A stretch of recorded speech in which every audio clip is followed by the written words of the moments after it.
All right, so I'm going to mute my microphone.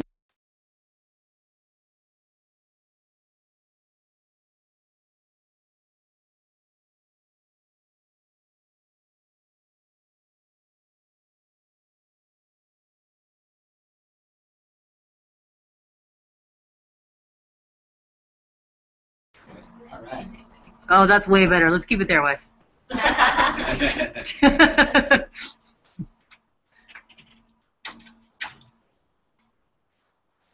You know what I realized, though? For scanning, I better have my camera. So let me run out to my car real quick. Because we're using this camera's.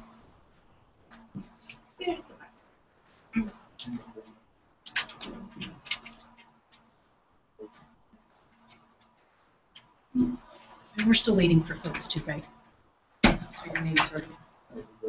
We're still waiting for work?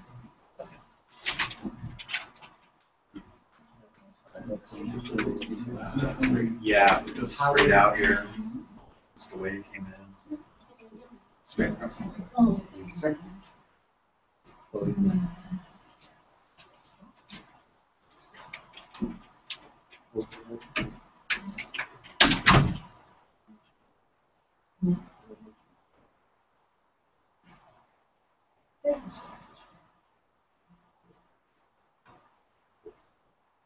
Hi. Craig. Good morning.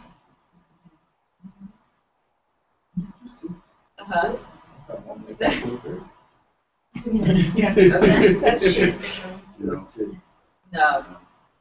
Bring him, yeah, just bring him here. He's here doing that Illuminate tree. So yeah. So by the time you get there. Definitely. Yeah. He's got his ELA. Okay. All right. Good. Thanks. You good? Okay. I'll see you. Okay. That's exciting. Yeah. Okay. Yeah, it'll be a lot, but Marcus, we caught him in time. I mean, So coming from it was just such loading a this. background and Good teaching, stuff.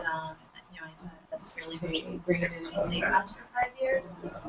And just seeing the number of students who were terrified or just could function in the genetic environment. Or maybe would have made it to the AA class after been RTI in place. I'm really sold. Oh yeah, I have it. Like, it's a lot, definitely at first to take in like, whoa, the 3 tiers and the moving up and down the tiers, reverse design and all that, but It's a good program. People, yeah, exciting. just how are people in your district feeling about it? Well, basically, what kind of a very informal, loosey-goosey kind of system or something for tracking kids and getting them to basically whatever they need to do to have it specialized stuff. Basically like this modules kind of using that to solidify all of our processes. Yeah. This is what we did. Harvest monitoring. But I think that funding optimization. Okay. So they do a bigger thing than just the retraining. That's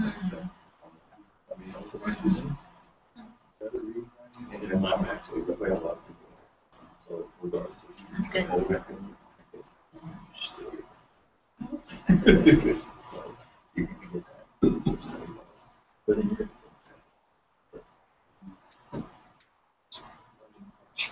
You think?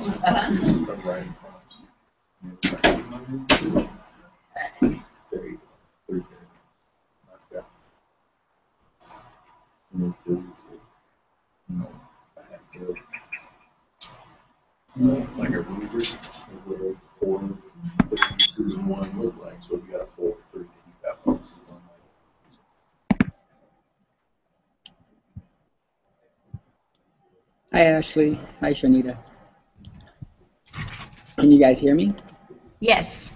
Perfect. All right, so we're going to send the screen over. You're seeing me right now, I assume, right? Yes. Okay. I'm going to try. Now, can you see it looks like somebody else's desktop? Can you see me? Yes. No audio. Can you guys see Katie's computer? What are you guys seeing right now? It's going back and forth for me. Should I just click on the one with the computer? Yeah. Yeah, definitely.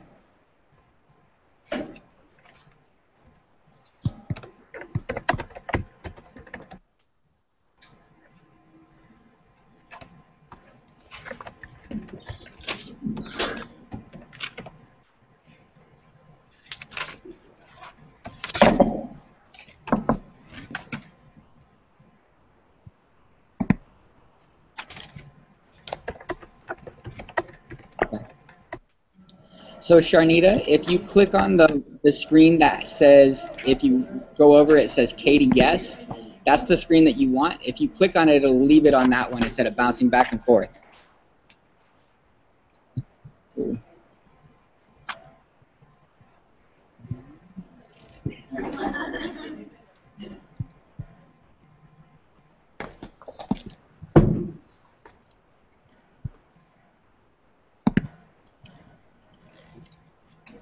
Ms. Herring, can you hear me?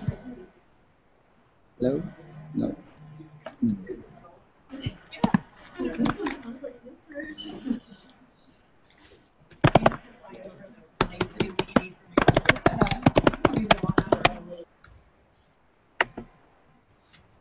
You can't hear me?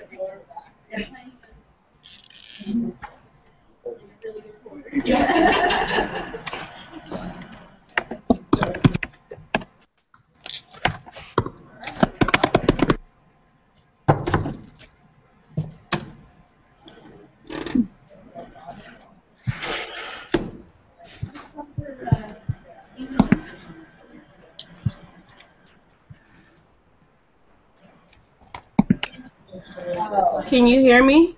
Yes. I can hear you too. Okay, you can hear us now? What do I do? Hold on.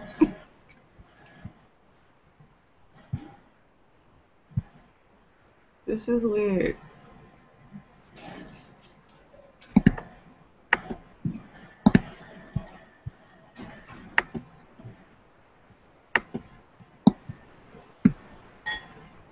All right. I still don't hear anything, if that's what you're asking. Mm-hmm. The microphone is not muted. Okay. There are no other options on here. So we're not getting multiple sounds, but we can hear her, but she can't hear us. I'm worried that it's her speakers. Actually, you can hear me, right? Yeah. Okay.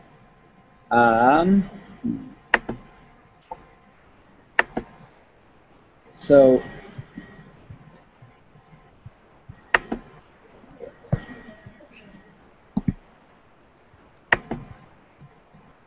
I'm trying not to click on everything. I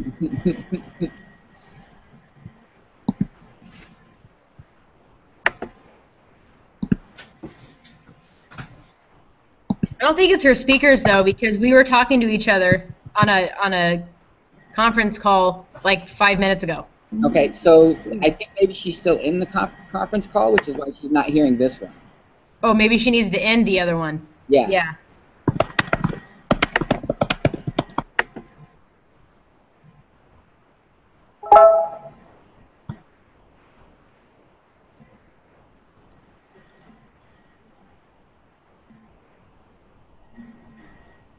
Can you hear us? Oh, is she still there?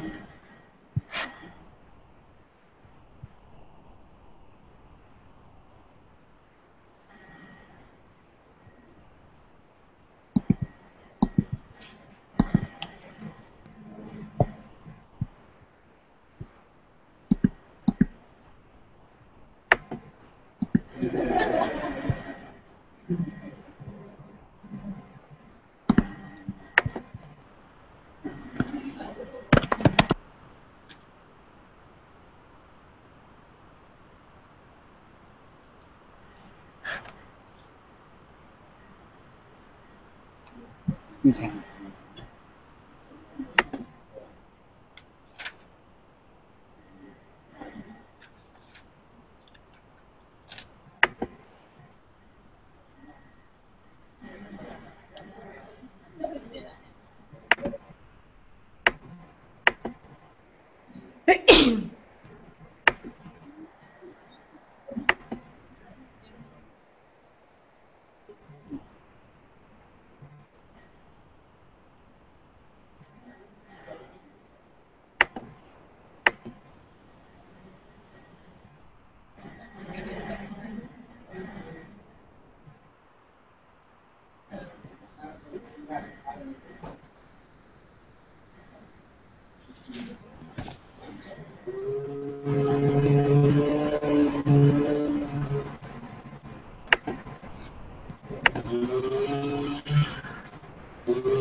All right.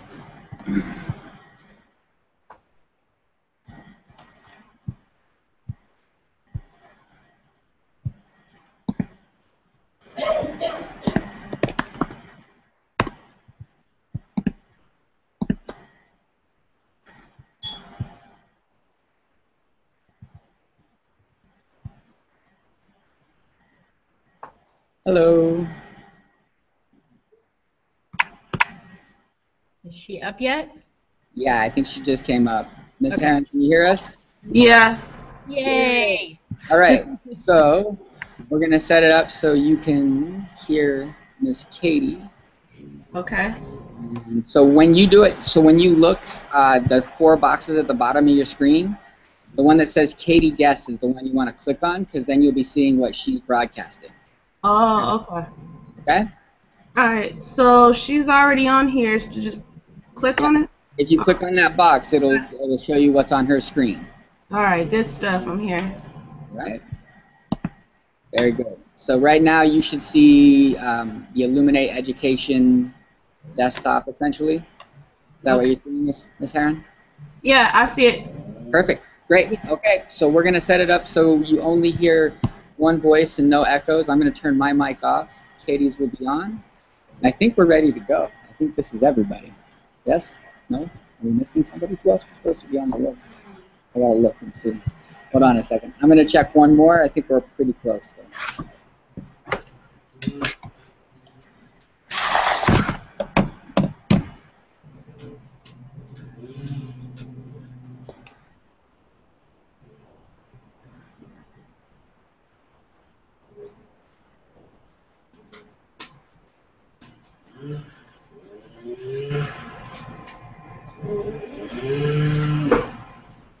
I need a notepad.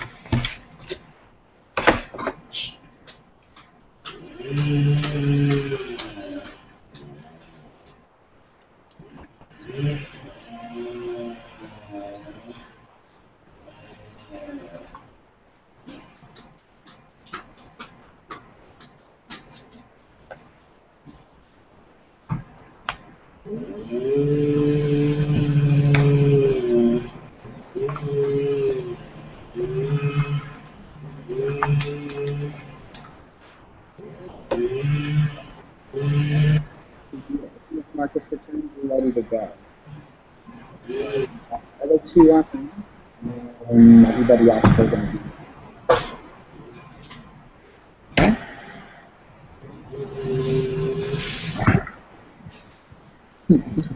Always a good thing.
Have you already been on here? Me? Yeah. I was on there about 4 years ago when I did my student teaching, but I have not been on it for 4 years. But I've logged in. But I definitely need a reminder of how this works. Yeah, today was my first day logging in. Yeah. I logged in yesterday really quickly just to see if I could log in. I see some online tests, some sample items. So is this like sort of like what we were doing through with Actually, they can't see me, so it's maybe good. All right, ladies, can you hear me? Miss Aaron? Yes. Miss Patterson? Hi, we're going to get started. We can hear you too, by the way. So you're aware of that. It doesn't matter. It looks like everybody's up and running and everybody can hear, right?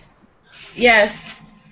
All right, very good. So today I'm just going to start to set the stage a little bit. The reason we're all here today is we're going to start to learn to use Illuminate to develop assessments. Now we're going to do an overview too, but really we're going to focus on today is making sure that that we're able to develop a summative assessment. And the end goal for today is we're going to do our end of the year summative assessment.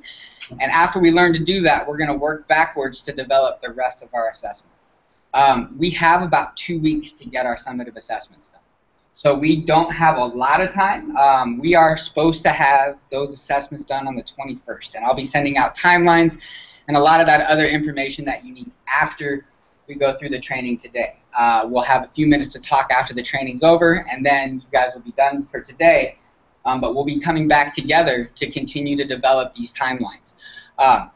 These assessments, which will lead to our scope and sequence that we're going to use for Common Core. Okay, so I'm going to introduce you to Katie. This is Katie Selstrom. She's from Illuminate. She is our representative who we've been in conversations with quite a bit throughout this whole process, and she's here today to make sure that we're very comfortable with Illuminate.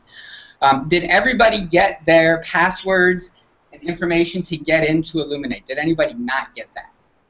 Okay, was everybody able to sign in?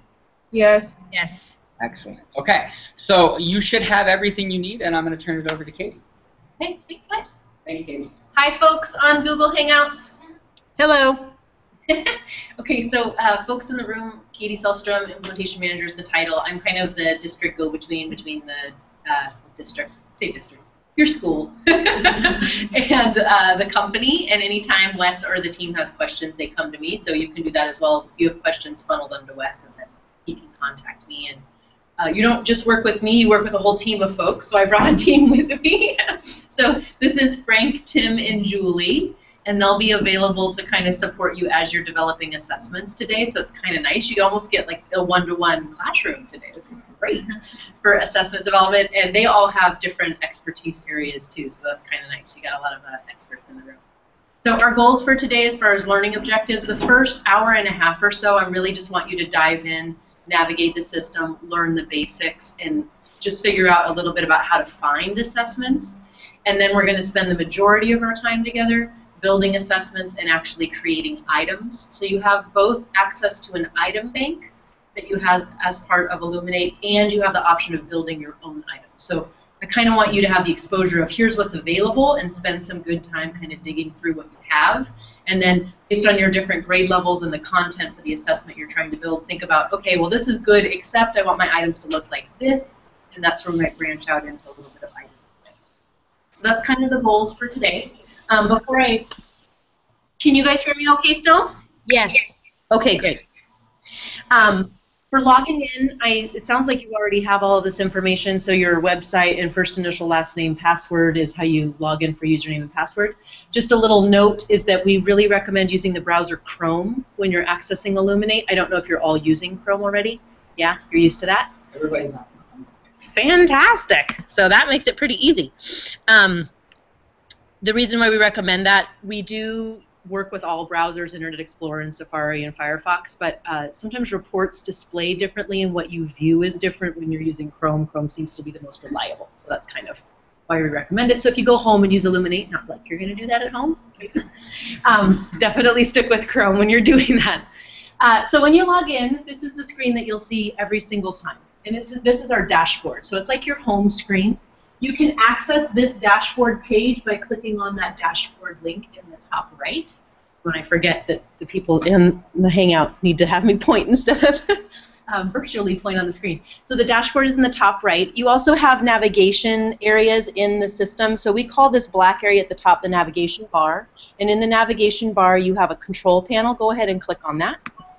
That's going to display your user information. It lists your name, your username, and I call your role like your superpower. So your superpowers are the permissions and the visibility that you have. Most of you should have the role of teacher. Is that right? So if ever you wanted different access, more access, that role could be changed, and the person that could do that would be Wes. Yeah, he's your guy. So everything in the system is date controlled and permission controlled. So what you see, what you have access to, what you can click on is all based on that role that we've assigned you and then the permissions that are connected with that role. And the date range is what you're seeing as far as student information. So as you begin using Illuminate, the date is always going to default to the current date, at least it's supposed to when you're in your academic year. Right now we're in this in-between time where we're really not last year and we're not quite next year yet either. So we're in this like no man's land, so that's why the date is backdated for you so you still have access to last year's students. But you do have the option here of clicking on the calendar and changing the date, rolling your calendar back in time. So if you wanted to look at students as of a certain date or look at data as of a certain date, you can do that here. Also, if you ever start using our system to look at groups of students, let's say you are working with above-level students and below benchmark students, or whatever the terminology you use to designate students that are at risk, you can start creating student groups, and from this same area you would have a little drop-down menu that says My Student Groups. Maybe you have a reading group and a math group and a language group or whatever groups that you have. So that's another thing that you could access in the control panel. Last thing to point out here is that you can also access the help menu. So this is a fan favorite. We definitely promote empowerment of teachers and getting help for the things that you need. So if you click here on lessons and videos, that's where you can access our help menu. Go ahead and do that just so that you can see where it goes. It should open a new tab in your browser. So it jumps into a new tab. You're now on a new site. This site is actually help.illuminated.com. So that's the URL. You can get to this site even without being logged into Illuminate. So that way, if you're having problems or you're not sure how to do something, you can log into it separately. Once you're on our help menu, the product that you have is data and assessment. So everything that I'm going to show you today, if you feel like you have to take mad, crazy notes as I'm talking, everything here is going to be a reference tool for you that you can come back to later.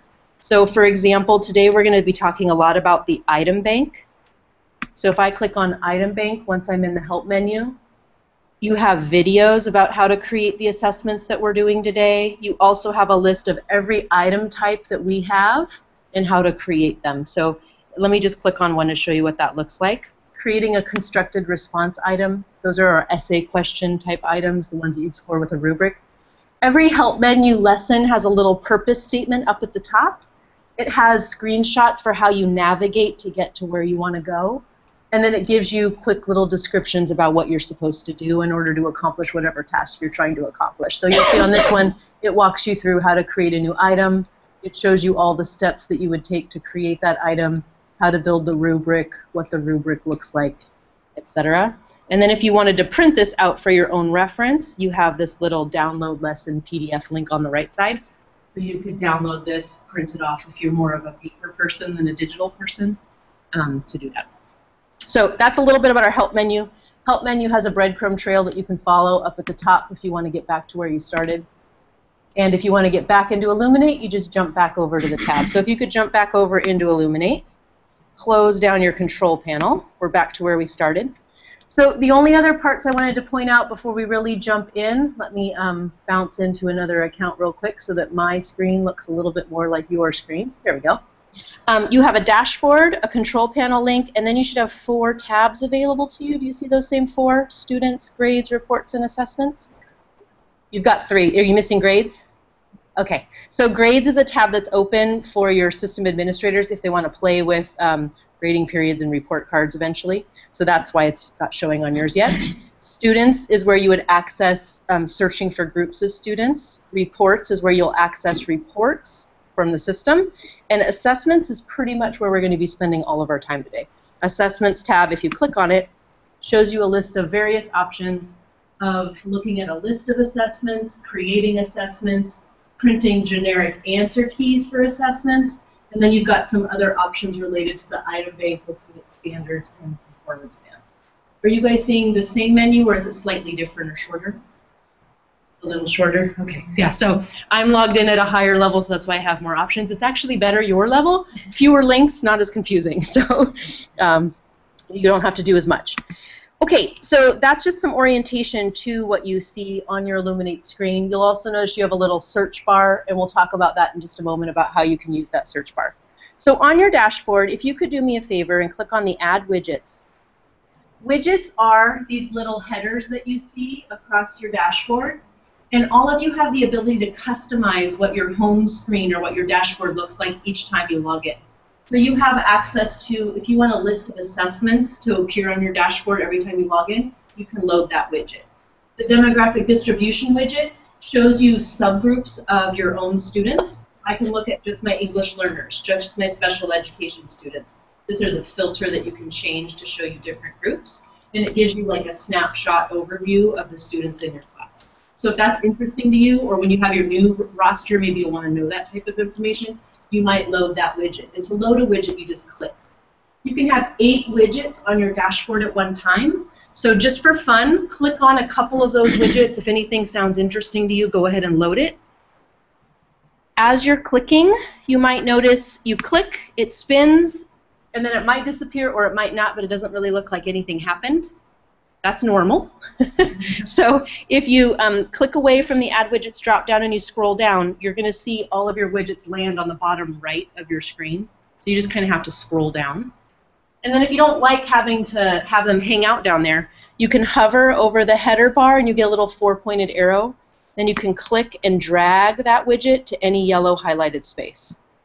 So that's how you move those widgets around and kind of customize it.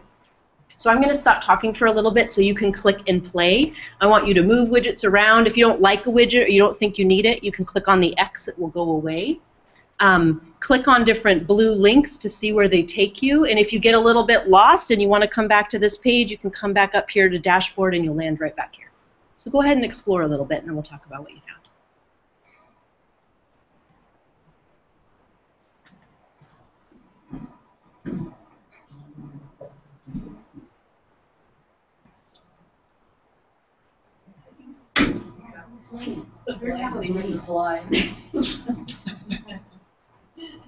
How is our Google Hangout people? How are you guys doing over there, Ms. Patterson?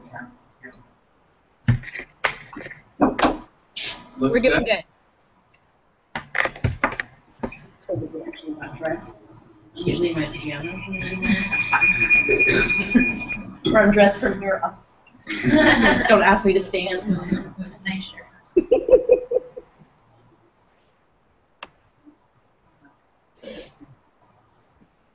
we want to get the handouts? Should I pass those out? No, it's okay.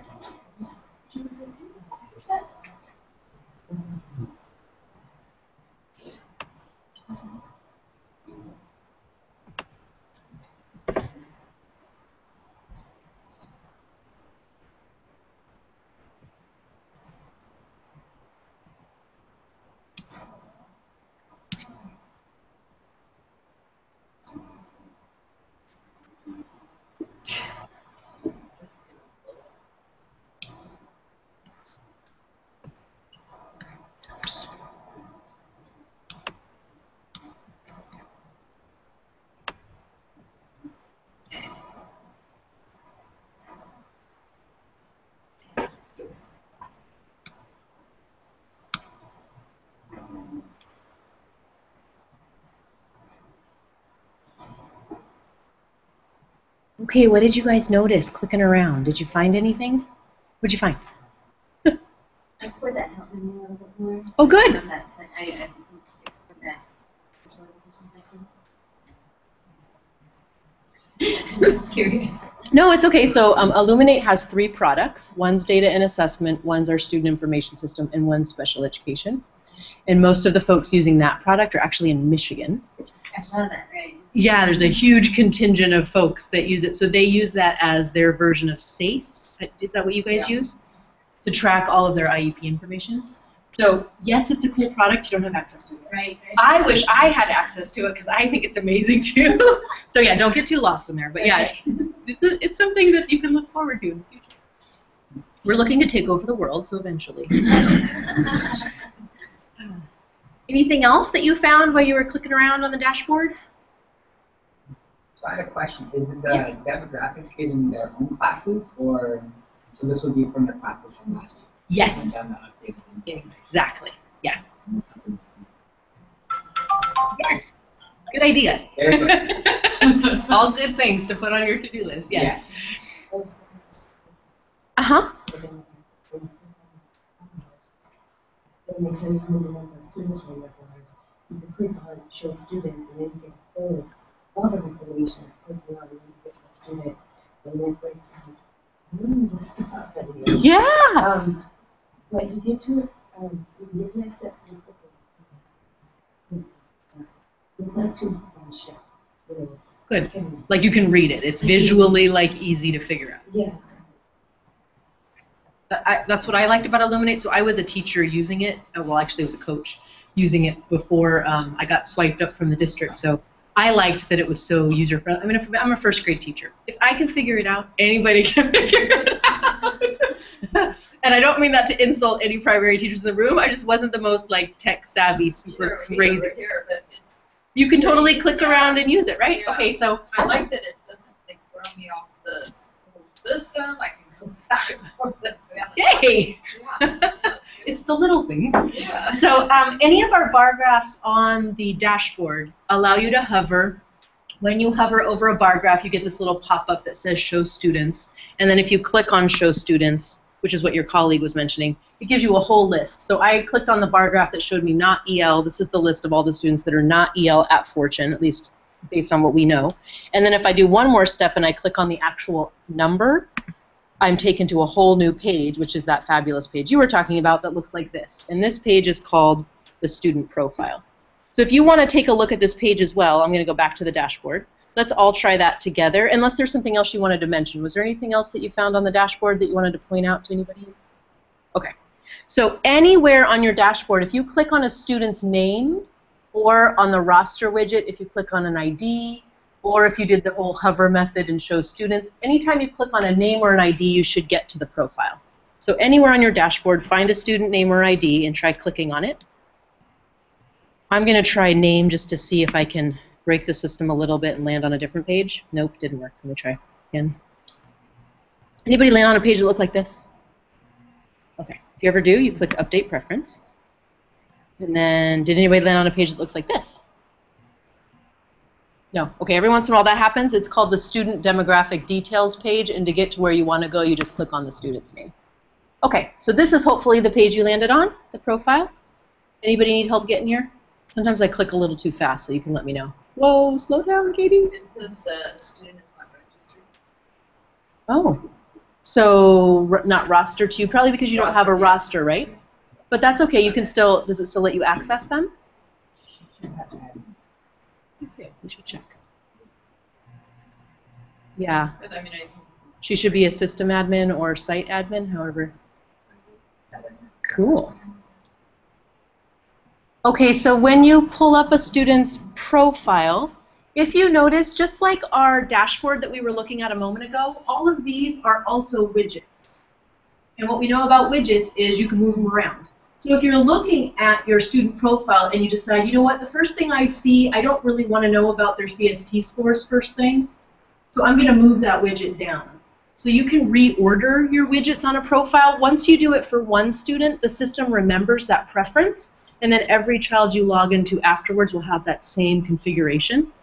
So Another thing to note, and Wes, you can remind me, did you load state data, Casey, Celt? Not going to have Casey. Okay, so that's something we could do if you want. Just take. Okay. No. Okay.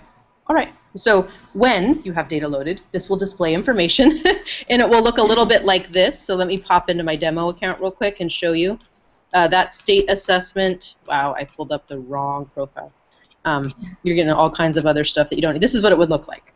So no matter however many boxes you check is what's displaying. So if I decide I only want to see 1 year of CST data for a student, and I know CST is kind of going away, but if you still wanted to access it, it's still information. You can checkbox, and you'll notice as I checkbox, more or less data displays. So I use the checkboxes to determine how much data I want to see on any one student at a time.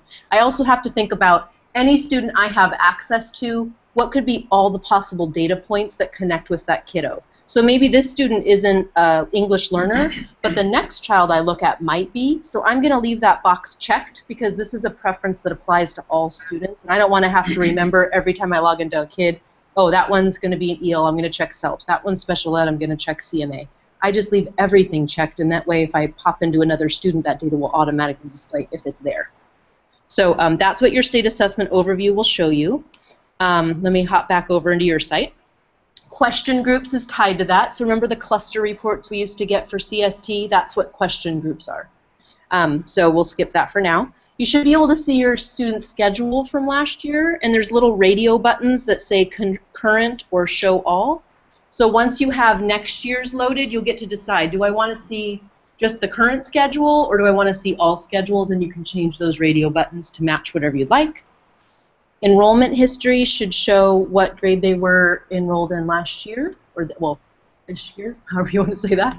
You should have contact information. This comes from your student information system. So all the data that you're seeing here, we pull that out of the place that you take attendance in. So if there's anything ever wrong in the contact information, you can't fix it in Illuminate. You have to go back to the original source because that's where we're pulling it out of. But you could let, I guess, Wes, who would be the contact for that if they ever noticed that's you? Okay. All things go to Wes. Perfect. Assessments. This is when you start giving those assessments that we're creating today. You're going to be able to look at the results on an overview on this widget. And what it looks like, I'll hop over to our demo account.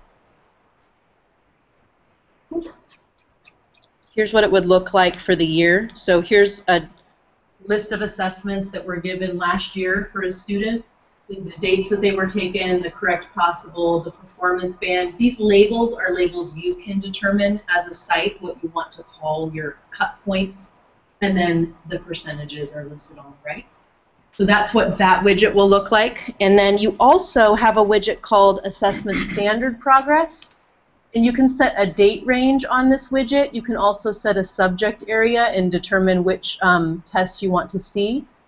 And it's going to track for you all of the standards that you're measuring across all tests that you're giving in a year. And then it shows whether the child is trending up or down in their learning or mastery of that standard.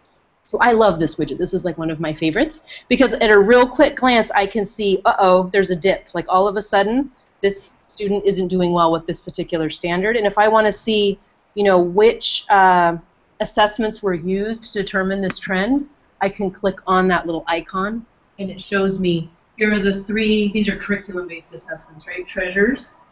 Here are how many items we're measuring the standard, and then here's how they were doing based on the items. Now, if there were only 2 items, I'm not really going to put a whole lot of credit into the fact that they dipped on only 2 items, but this still gives me information about, okay, well, overall, they're generally proficient, so I'm not too worried they're doing well with mastery of that particular student.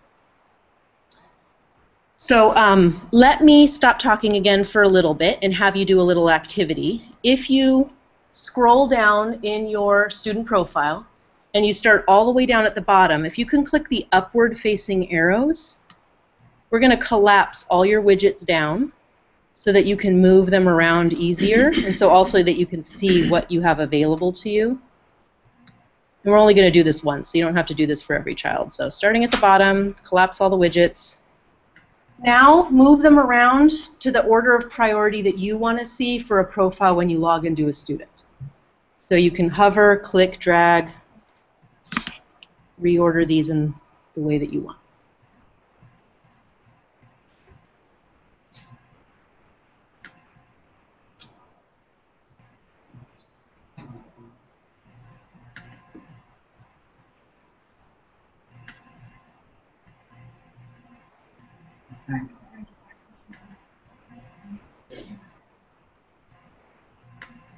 So because I didn't give her access to, I gave her, she's a system admin, she's at the district level, She should so see. she's not able to get access to the students.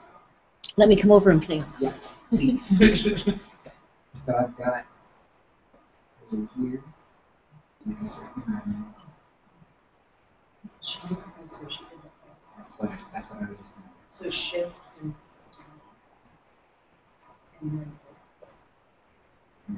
and actually the other times.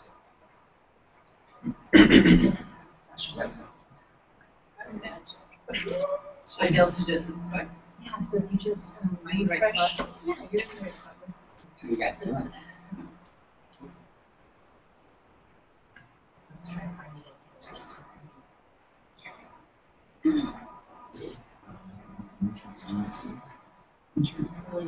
So we're gonna be setting up rate books.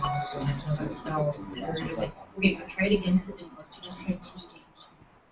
So this is break book now? Yeah, because this is gonna be what exports to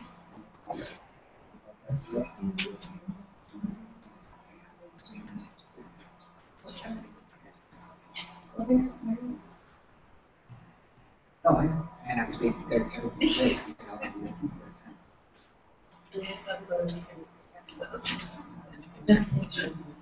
Like, let's rethink this, I don't know. Better. It says new badge or. Yeah, you got a badge. I'm going to tell you about badges. Okay, let's try logging out. Say that again. You have end of year assessments for Illuminate.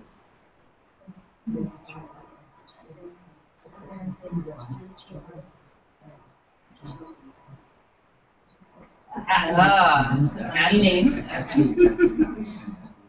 So thank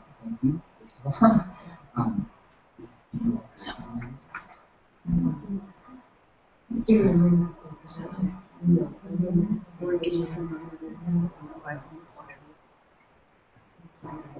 It's usually the most common associated with the school terms. So they don't have any access to student data because they have, their role hasn't been connected. That's a common. Oh, right. If you can't figure it out, you're troubleshooting, just give them an admin just for the training, write their name down and make sure that you know who you did that person. Because those are things you don't want someone just sitting there not able to access the system. I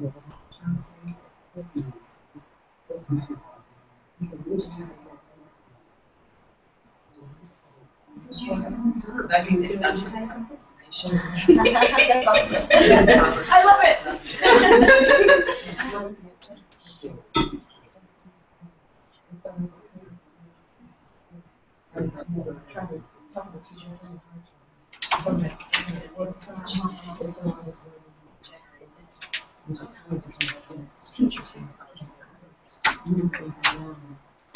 Or the portal for the parent. It was just hard.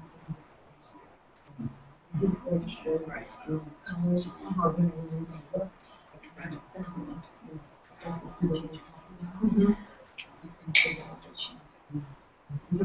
you have access to it? Yes. Right. You don't get to see the chats for sure. If you're looking at an assessment, you get to scroll it, you don't get to find out which item. You know, well, because that makes sense, right? So you can on there and say, hey, look, here's the chat. Exactly. It was just, you know, trying to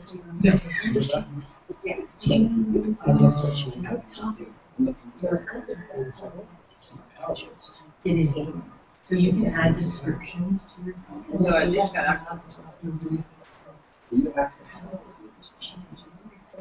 Yeah, but I need to know. Yeah. So when we get to build assessments, let's talk about that. Like, the schedule. Yeah. Yeah. And for kinder, a lot of the portal stuff we're going to talk about later, but it's more training the parents how they can access So, their bring kids, up progress. not expecting that State they're assessment. in contact. Click on there. Because, like, during the baby, Yeah. I would go that way. Yeah. So, And then under, it's like all Mhm. assessment. All that other stuff. I don't know. Mhm. Language.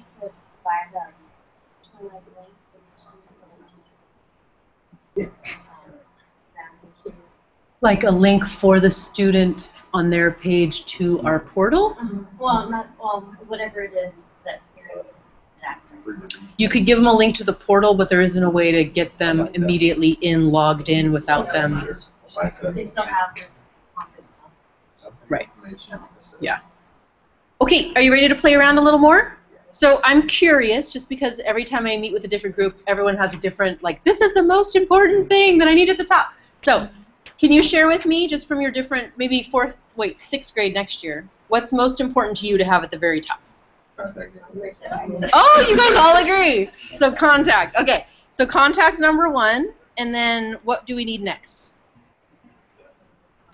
Oh, so you think assessment standard progress, but you had something different?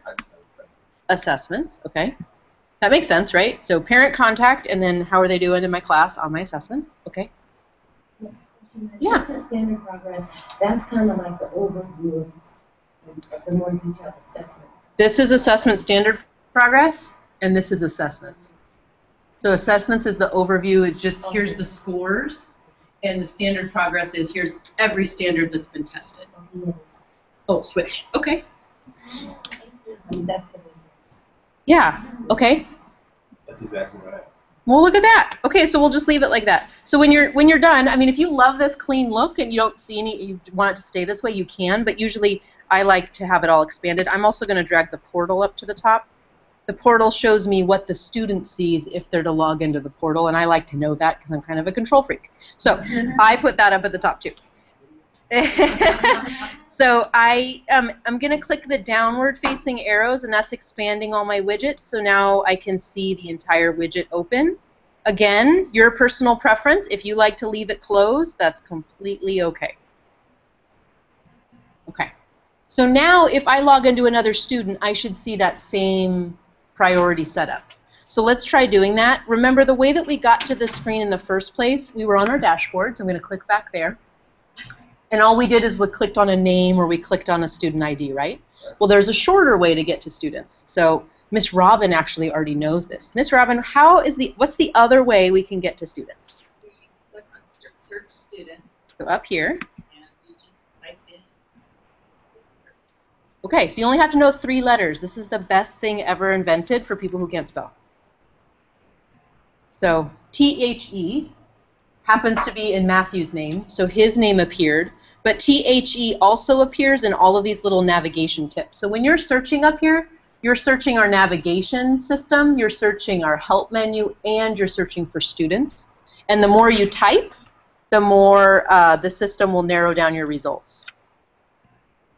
So now I just got Matthew. And once you find a student that you want, you can just click on their name.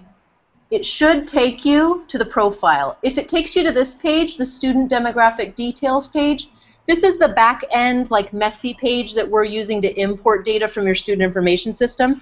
It's fine to look through here, but it's not as pretty to look at. So we just tell you to click one more time on the student name, and that takes you to where you want to be, which is this profile page that we were looking at earlier. So if you ever land on that other page, you didn't do anything wrong. You just have to take one more step. And then you should be able to see, oh, yep, my profile. Oh, look at that. I've got my contact information, just like I had it on the last student, and assessments. Nothing showing there yet. Oh, here's Matthew's portal view. So Matthew, when he goes into the portal, can access his schedule by clicking on schedule. There it is. And he can click on his CST scores when he gets them. And he can click on his assessment results for my class. And he can learn about what language he's been designated based on the home language survey he filled out when he registered.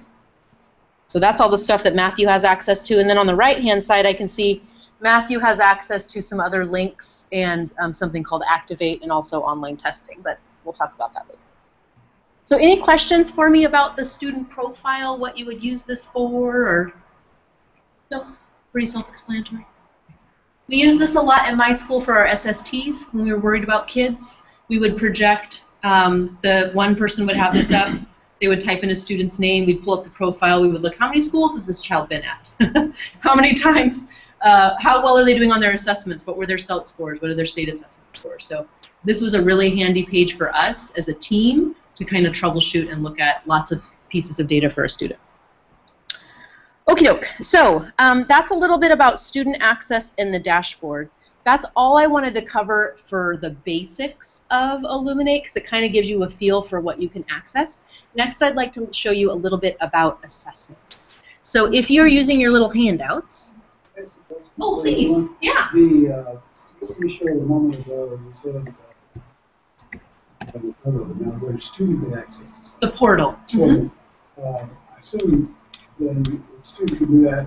Might parents be able to do that as well? Exactly. So the system is organized in such a way that it's a parent thing. Yes. Yeah. And the general idea is if you're using the student portal, first step is teach your students how to access it. Talk to them about, like, when they take an assessment, we want to move towards this idea that students are really involved in knowing how they're progressing and that they can set their own goals. So we take them into the portal, we talk to them about, here's your assessment results. Even kindergartners have done it with first grade. Green is good, red, we need to work on it. Like, that's the way you explain it. They don't need to know that, like, red's far below basic or any of that. Just red, uh-oh, that's an area I need to keep practicing. So you can go into the portal, look at results, and once you've trained the students to do that, they're the best advocates for then talking to their parents. Like, I want to show you how I did on my test. Let me show you how to log into the portal. Let me show you how to get there. So it's actually kids training parents. It's a funny thing. You, of course, can take the time and train your parents and have like a parent night and walk them through, here's how you log into the portal and all of that. But yes, you do have that access. Exciting, right? Okay, good. Yes? So students will get their own login? Yes. And the login that we have set up as default is just the student's user ID, their student ID. And then you set a temporary password, so the first time they log in, maybe they're all going to log in with the word fortune or a mascot name. Go ahead. You can do it either way. We usually recommend to let teachers do it, just because it's easier for us to manage our own little pod than it is, hey, call Wes every time you have a problem. Because if you're in a lab or you're using your computers, you want it fixed right then. Like, you don't really have time to hunt down Wes or, you know, find him and get him to reset. It's just easier. So I'll show you how to do that. Yeah. Okay. So on your handouts, we're sort of on schedule. We're going to go to Find, Print, and Scan. And when you're looking at your handouts, we're actually going to skip the back page and move to the next page. So at the top it says Find or Scan Assessments. And what I'm walking you through is the process for, okay, I already built an assessment in the system. I just want to know how to find it, how I print an answer sheet for it, and then if I want to, how to online test. So that's kind of the progression we're going to walk through. So let's start at the top. I'm going to go back to my dashboard. If you can do me a favor and find your favorites widget. Your cheat sheet tells you how to find assessments if you're starting from scratch. You're going to go from the Assessments tab.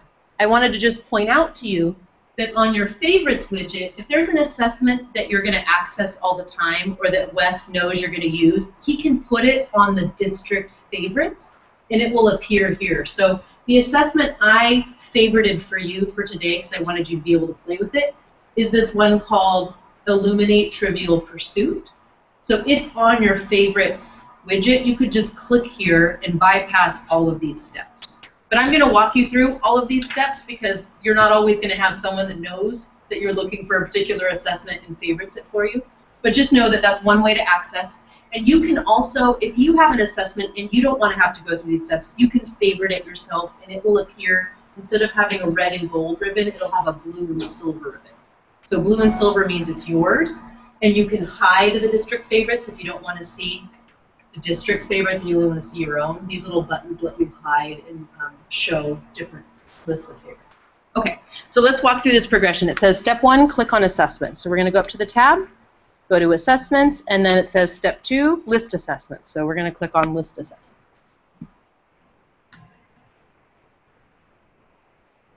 So from the list assessments page, if you're looking up at the top, you're going to notice you have all of these categories. We call these categories tags. These are different tags or labels that have been applied to assessments to help you filter out what you want and what you don't want.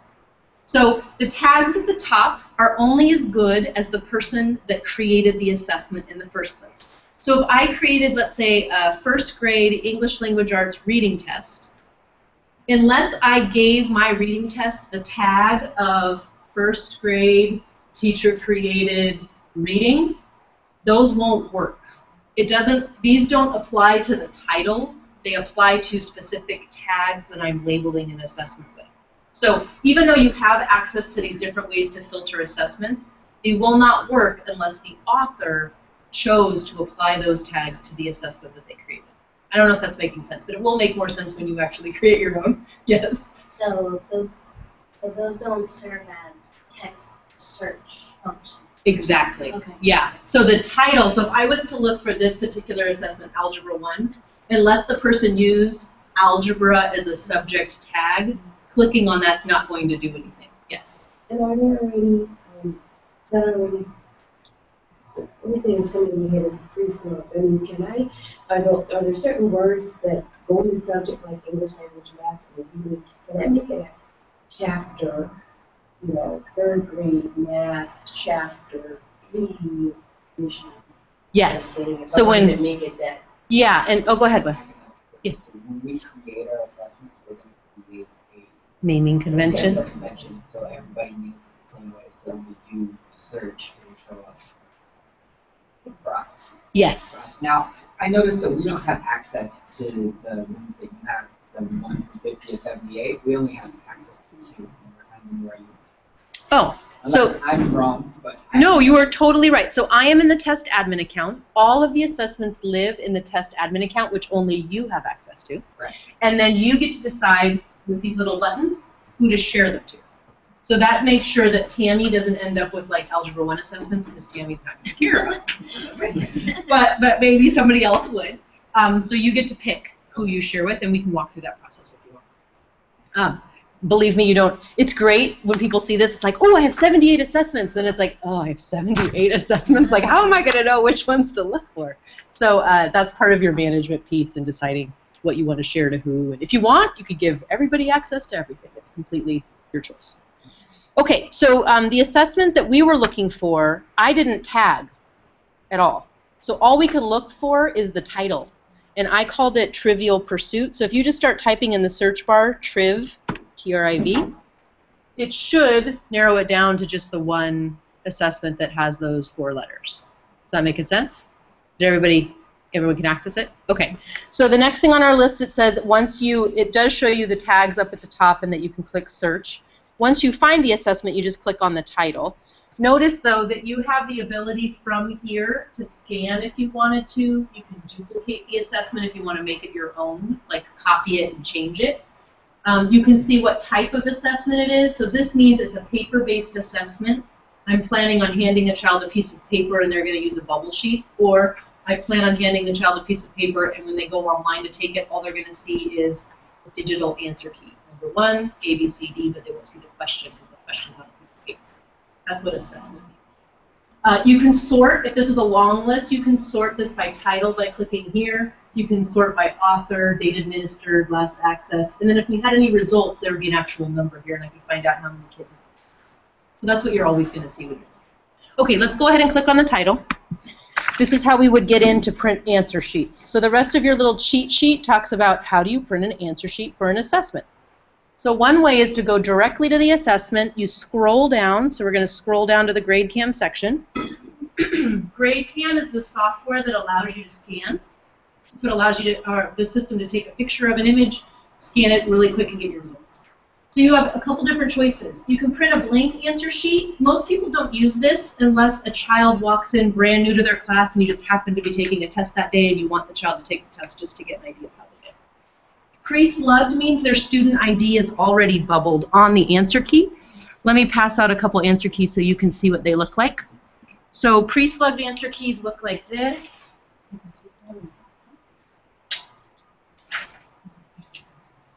You guys know what answer keys look like.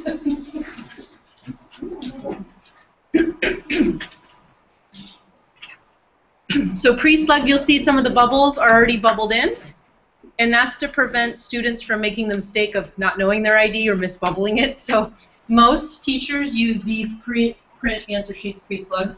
And then this is a 10-question answer sheet. It could be a 5-question, a 50-question, 102 questions. The more questions, obviously, the bigger this box gets and the more columns and rows that you have. Yes? Is it possible that just the size, since kindergartners they have very difficult? It is. Let me see if I brought one. I usually bring, here's one. So in your print dialog box, you have the option of scaling. So you can always expand it, 120% the size, 130%. And a lot of kindergarten teachers choose not to use bubble sheets. They just have their kids click online. Because most kindergartners have been playing with iPhones and iPads and mice for forever, and they can click and point pretty well. So that's another option. Okay, so let's try printing an answer sheet from here. We're just going to click on this option that says Print Answer Sheets Pre-Slugged. So go ahead and click there.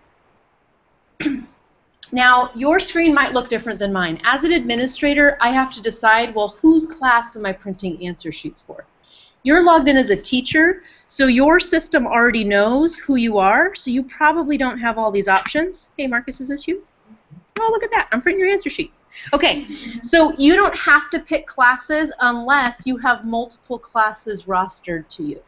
So do you guys have a classes option on yours? You do? Okay, so if you teach multiple classes, multiple sections, you can print answer sheets for each individual group if these are different groups of students. Now, I don't know your schedule well to know if these are different groups or all the same. Are they? Okay, so you wouldn't really have to do all different ones. Do you have the teachers option? No. Okay. So you only need to choose classes if you had different groups of students in different classes. If you only wanted to print an answer sheet for 1 or 2 kids, you could type in their names here and just do that. But most of us would do it for a whole class. So you pick your class, and then you just click on this button down here, Print Pre-Slugged PDF. If you choose print, you're going to print all of them before you've seen them. So we always just tell you, look at the blue button first. Make sure it's the right answer sheets. It's not 300 pages by mistake. And once it downloads to the bottom left as a PDF, you click on the PDF, and it should open it for you. So that's what you should see, which should look very similar to what you see in front of you, except this is a 5-question quiz. And you'll notice it's A, B, C, D, E, A, B, C, D, E, and then on number 3, the only 2 choices are A, B, and then you have some other options. So you can kind of customize what shows up in those little bubbles. It could be TF for true, false, IC for incorrect, correct, YN for yes, no. If it's a rubric, it could be 1, 2, 3, 4. Things that are rubric scored, typically the teacher scores, so you don't necessarily do it as a bubble sheet. But you could have students write a quick response on the bottom of their answer key, trade papers with the person sitting next to them. The person next to them could say, yep, that's a 2, or that's a 3 on a rubric, score it, and then use that. So you have different options there. Do you have any questions just about answer sheets? Pretty easy, right? You click on the test, you click print answer sheets, and you print. Woohoo! Okay, so for printing in Chrome, you know that when you hover to the bottom right, you get those options to save it. So you could save it to your desktop, you could email it to yourself if you were at home. If you were sick, you could email it to Wes or a colleague and say, hey, can you print these for my class tomorrow? Or you can hit the print button. Okay, so to close down the answer sheet, you can click the X up at the top, and you should land right back on your Illuminate page. If you scroll to the top, you can return to the assessment. So I walked you through how to go into an assessment, scroll down, and find where to print the answer sheets. Not every assessment you give, you're necessarily going to want to use an answer sheet for. Some you might want to pull a child individually, do some sort of assessment, and just record their scores as they're sitting next to you without having to bubble and then scan. So if you wanted to do manual entry of student responses, you can go up here to the top. So go to the responses section at the top and click Enter Edit. Again, for me, I have to pick my class. You would have to do the same thing if you teach more than one. If you don't, you just click on Find Students right away, and it should find your roster, and it should display it on the left-hand side. You guys able to get that? Did I leave anybody in the dust? It'll be just click on the students option and roster comes up. It does. Mm-hmm. So once you're on the screen, you have a couple different ways. Everyone's brain works a little bit differently, so we always give you more than one way to get what you want. So on the left-hand side, this is where you could edit one student's response. So if I want to enter Alicia's scores for a test going this way, I want to enter the version and the date it was taken and all of her answers, I'd click on that pencil and I would just record all of her scores at once. The same thing can be achieved by clicking on By Student. So By Student and the pencil do the same thing, just wherever you want to click. The other option is to go by column. So let's say I want to click on the column and say everyone took the test on the same day, because that's just easier. I can just fill that down all at once, and I don't have to do that for every individual student. I can click Enter Responses by Column, or I can click on the pencil at the top of the column. They both do the same thing, and I can enter all scores that way. And then I could continue. So question 1, I could enter all scores. Question 2, enter all scores. By grid is another option. So let's do one at a time. Let's start by enter responses by column first. So go ahead and click there. So very common, teachers don't want to have to enter the date that students took a test 24, 36 times. So we just do that all together at once. So I'm going to backdate this just so that I can get some decent scores. Put it as June 1st. And I'm going to just say fill down. So now that's the date everyone took the test. I just had to do it once, and everyone's been recorded. It tells me I have unsaved changes, so I need to click Save before I go to the next column. To get to the next column, I just use the drop-down menu. So the drop-down menu says, okay, now what do you want to do? So I can enter all my scores for question number 1. And if I wanted to, I could look through my tests and see that maybe Luis answered B for number 1, and Israel answered C, and Patra answered A, but the right answer was D, and everybody else got that right. So I'm going to say give everybody else the answer of D and only fill in the blanks. And then I can click fill down, and it skips everything I had already entered and just fills everything else. So this is probably not so useful for multiple choice, but makes more sense for rubrics, right? So if you're like looking through essays and everyone generally got a 2 out of 3, you can mark all the 2s or mark the 3s and the 1s and then fill down all the 2s. Yeah, it does. It makes it easy, right? Most of the people that work for Illuminate were former teachers. So we try to think those things through, and even our developers that weren't former teachers, we hound them until they make things easier. So, right? Yeah. Okay, so they're being nice. They're not going to say anything I don't want to repeat. Okay, so that's one way to enter scores. The other way was to go by student. So let's say I wanted to enter scores just for Allison. Maybe she was absent and I have her retake a test. That's probably the most common use case for this. You could just enter all of her scores at once here. And then if you want to switch between different students, you have a drop-down menu here that lets you toggle between different students as you go. And then grid just gives you a huge grid where you can enter and bounce and go all through anywhere you'd like. So you have the whole grid, and you can just enter scores anywhere you'd like, click Save, and you're done there. Yes? When creating the assessments, it's possible that you know, for free response, so that even I'm responses, I can type in what she says. But that's where you do, right? Yeah, you would actually probably use something that we call a summary assessment. So we have different kinds of assessments in Illuminate. Ones that are intended to score automatically and give you a final score at the end, and the other ones that are almost like Excel spreadsheets that are collecting response data, how many high-frequency words do they know, what shapes can they name, and you actually want the words. Those would be summary assessment, and you can fill down and do different things with those as well. But at the end, it's not going to look at the word triangle and that they know the word there and that they can count to number 18 and make a score out of that, but you have that data to access. Does that make sense? Yes. Okay. Yeah. So that makes sense, the two different kinds? Okay. I think that's all I can think of to show you. Guys, did I miss anything? You'll think of something, I know. Okay, so if you go back to overview, since we entered some data, you might have some funny colors and results. So I was randomly entering data in for students. You were randomly entering in data. So all of our kids did terribly because we weren't really paying attention to what the answer key was. If I want to see this assessment, how it was tagged, remember we were talking about tags earlier, and the tags, the assessment's only as good as the tags.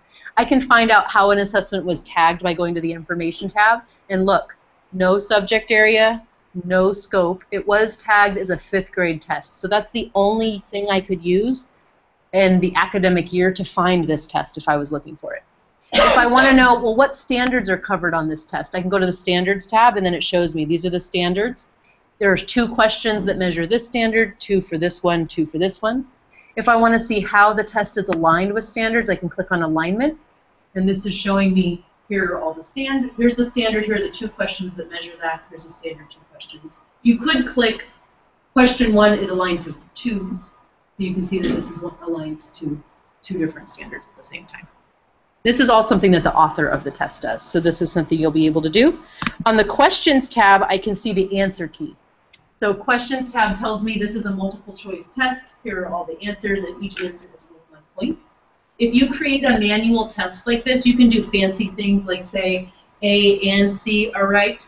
And if they choose A, they get 1 point, and if they choose C, they get 1 point, and if they choose A and C, they get 2 points. So there's some fancy things you can do when you make a manual assessment to kind of play with this. And you can also see which standards are aligned. And then that last tab we already talked about is the responses tab. And you have some options here. You can scan from here. You can edit. You can even make this test an online test. So let's try that just so you can see what it looks like to make something an online test that was originally meant to be paper. So go ahead and click online test. Oh, my computer's telling me to plug in. Do that too. So when you go to the choose responses, online test administration, this is the screen you get. The very first tab says preview. So if you wanted to see, hey, what is this going to look like to students when they log in? You can click this preview button. So go ahead and click preview online test. And then from here, just click the blue preview button. It's just giving you information about a testing window that you haven't really set up, so you can ignore it. This is what a student would see. So a student logs into the portal, which I'm going to show you later, and they would click the test, and then they choose begin. So go ahead and click begin. If it's ever hard for you to see your screen, do you know the trick? You can hit Control+, and that makes the screen bigger. Control- makes it smaller. So something to teach your kids, too. If they're on a website, they can do that. So not real exciting, but this is what a kindergarten, I would recommend for kindergarten instead of using answer sheets, they could do this. So the kiddo has the test in front of them. They have to look at the question on the piece of paper, go to the computer, and say, I want A as my right answer. But notice the question is not actually displaying. And as I click next, I'm just getting the same thing, same thing. Question 3 only has 2 choices, same thing. Not incredibly exciting, but you get the picture. Go ahead and click review finish, and that will bump you back out. If it won't let you get out, you can always just close the X of that tab, and it should jump you right back into the assessment. So that's what an online test looks like if it was just a paper-based test that was coming from a curriculum or coming from something you've used on paper for forever. If you wanted to set up a testing window, you'd click Add Roster. So the way that online testing works in Illuminate is as the teacher you decide, well, which ones of my tests are going to be given online, and for each test that you decide to give online, you set up a testing window. So in our world, that means Add Roster. So if you're looking on your cheat sheet, the one that was on the back of your agenda, that's what we're doing right now. This is the process for setting up a testing window for any test that you're going to administer online. So at the top it says, first you find the assessment, and we had already done that, so I'm skipping that. And now we're on the place where it says create a roster. So go ahead and click Add Roster. When you click Add Roster, this is what you see. So each of you in the room, so you're kinder, you're 6th, ladies, what grade level? 4th, 2, and 3rd. Okay, so think of the naughty capabilities of students to cheat while you're looking through the testing window setup, because you have lots of options to secure your testing window and make sure that students can't find interesting ways to let one another know about the test being available. Okay, kindergarten, not too worried about it. But you never know. You might have some really tricky kindergartners. So first thing to think about is, what kind of test is this? How long do I want the testing window to be? A lot of teachers actually use Illuminate online tests, not as tests. They can pose open-ended questions like you would on Edmodo, have students go home, answer it as homework, come back the next day, talk about it. Now that's an online test in our system, but it's not really a test, right? So my testing window could be very broad and open because I want kids to be at school, answer, go home, answer. Other teachers do like chapter test reviews before a test, and they'll give an online like review. Again, for that scenario, big open testing window, they can look at it before and after school, that's okay. So that's one way to set up your testing window. Make it really broad, make it open for a long time, make the times open before and after school. Another way is, I only want that kiddo to access the test when they're at school and only during my reading period. So if that's your scenario, you would make the test window start date just a day, and you would make a daily window. So go ahead and click on daily window. See what options appear there. You have different times. So in that scenario, maybe you teach reading from 8:30 to 9:30. You could make your testing window only open during that time, and it could, if you wanted to, adjust the date and only make it open for a specific date. I'm actually going to need to make this date range bigger. Make it in advance. Okay.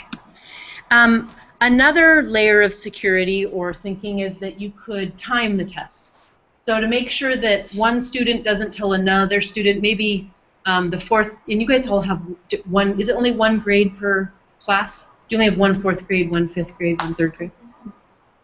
Okay. Okay. Okay, so if you had a test maybe in a combo class, maybe one teacher that teaches third grade is going to give the test at 9, and you don't want those kids to tell the kids that are going to take the test at 11 what the code is to get in. So you could time limit the test, so the moment they log in, they're starting to be timed, and it will log them out at a certain time. So if a kiddo that wasn't supposed to take the test gets in early, you would know, because when they go to log in your class later, it would already be timed out, and that would be a good signal to you. Wait a minute. How did you get into that test? So that's another option. Or if you just want to time the test period to make it fair for everyone that they have the same time, you can do that. You can also give students the ability to pause the test. So let's say there's a fire drill. Everyone needs a bathroom break. There's recess in the middle of your test. You can pause the test and then come back in to finish it if you've made a time limit. And then the last layer of security is you can password protect the test. So if you want, if you click password, another option opens. And you now can assign a password to that test and only give students the password the moment they walk in. And if you have different groups taking the test at different times, each group you'd set up a testing window with a different password. So we tried to think of all the ways that kids could, you know, get into the system. If you can think of another way that we didn't think of, let us know, because we'll probably add another layer of security. Those are the options that you have. And then down below, as a teacher, you don't have to choose all of this fancy stuff. I have to choose it because I'm in as an administrator.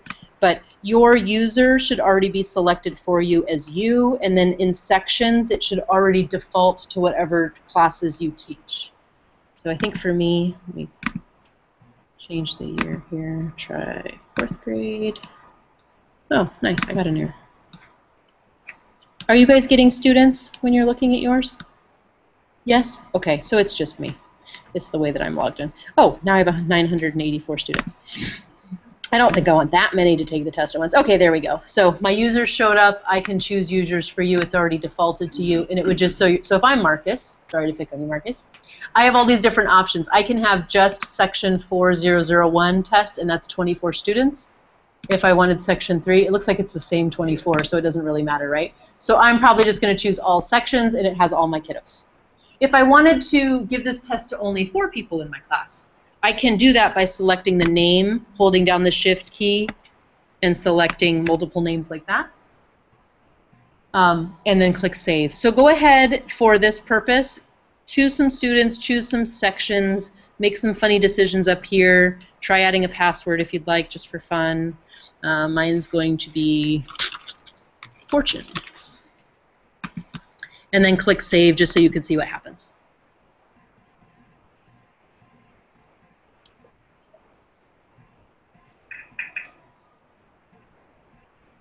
Oh, I can see Robin already made a testing window.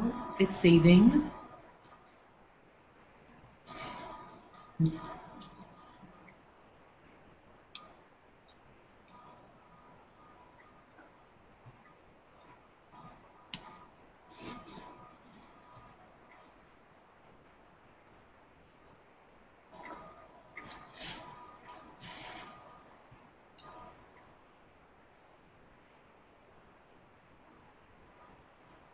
So while we're waiting for everyone to make their windows, some things to point out here. It tells you who created the testing window if you're signed in at an admin level. As a teacher, I believe you only see yours. So you probably don't see all the rest of these. Robin, do you see other ones? Because your system admin? No? Amy, did you already do yours? I didn't. And do you see just your row? Okay. So you should see yours when you set up your windows. If this is green, that means you're ready to go and the dates that you selected are in the current range of today's date. If it's yellow, that means you set your date in advance, and so it's telling you, yes, it's set up, but it's pending as a window because the window hasn't opened. And then red means that it's already passed. You also have the grade level that was selected, the teacher, any sections that were selected. It should give you a number of students, and then also either a red check or a green check. Red check means your students don't have access to the portal yet. You haven't set them up, and I'll show you how to do that. So that's normal if you see a red check. The little key or lock is if you decided to give a password to this testing window, and then you forget it, because that's what I would do, you can hover over the lock and it shows you, teacher, that's the password that you gave everybody. If you are giving the test and you're in the middle of it, you've taken kids to the computer lab or you've passed out Chromebooks or whatever you're doing, you can click on the students, and now I have 0, so I don't know how well this is going to work, but let me try. Okay, it's not going here, but when you guys click on students, do you get the same page or does yours look different? Okay, so we somehow did not select, let me go back. When I was selecting Marcus's kiddos, it might be because I'm not in a rostering time. I'm selecting for a time when there are no rosters. So let me try going back, see if anybody has students. No. I'm going to have to show you in the demo account. But let's see if I can trick the system. I don't think it's going to let me set up for one that's already passed, but let's try anyway.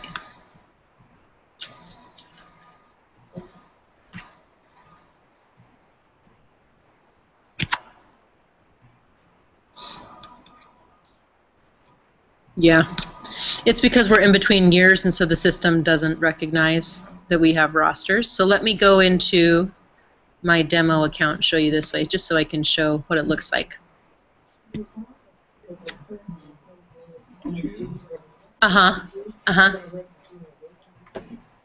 Yeah. Yeah, it's because we're in between. Technically, you don't have a roster for right now to give a test to, because you're not quite last year and you're not quite the new year. Let me jump into somebody else's test just to show you what it looks like. Okay, so here's what it would look like. Here's some testing windows set up, and see how I have numbers here? So if I click on a number, this is what the test proctoring page looks like. So I get a list of all my students that are taking the test. I get to see when they logged into the test. I would see when they finished it. It tells me how much time went by. As they're taking the test, I get to see what question they're on. So they're on question 4, they're on question 5. They've paused it or not paused it if there was a time limit. And then under the actions drop-down, I have different actions. Like for little kids, sometimes they click finish way before they're finished. Like they've done 1, and they're like, I'm finished, and that's it. And they don't take the rest of the test. So here you can open the testing window again for them. You know that happens. It's going to happen. Okay, so actions lets you open the testing window again for a child that accidentally said they finished the test. It also lets you pause if a student has to go run to the bathroom. You can also, if you timed your test, there's another option that appears up here. You can pause the entire test for everybody at once instead of having to click on each individual student too. So the proctoring page is kind of cool because you get some different statistics. I was working with a district down in Southern California, and it was really neat. We saw kids all progressing kind of at the same speed, and they all got stuck on question 18. It was really strange. So all of a sudden, all of these would be 18, and we were just waiting to see how long it took them to kind of get going. So it's nice to see that from the teacher end because you know later, we're probably going to go back to question 18 and talk about it, you know. So that's kind of a nice feature. Yeah. So it's happening as students are clicking. It's measuring progress. Okay. So that's, I think, everything you need to know about getting into an assessment, printing an answer key, possibly entering student responses manually, and then also preparing something for online testing. I think we'll take a little break, and when we come back, I'll show you a little bit about scanning real quick, and then we'll jump into actually creating a test, because that's kind of what we want to know most about. But before I do that, are there any questions just about what we've done so far? No. Just remember what? Remembering it all? Yeah, that's what the help menu's for. You don't have to remember. Yeah, and you know what? When you get in, you're going to forget half of what I told you, and that's okay. That's what the help menu's for. Okay, so Wes, how long are our typical breaks? Are you a 10-minute, 15-minute? What do you want to do? 15 minutes. Okay. How are we doing that? We're fine. I'm a fast talker. I can always speak up. How does everybody else do? 15 minutes? That's good. Okay, so see you back in about 15 minutes. But 10:10 or so. 10:12.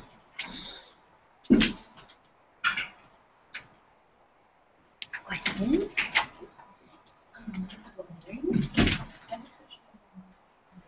All of these people, so they're all breathing.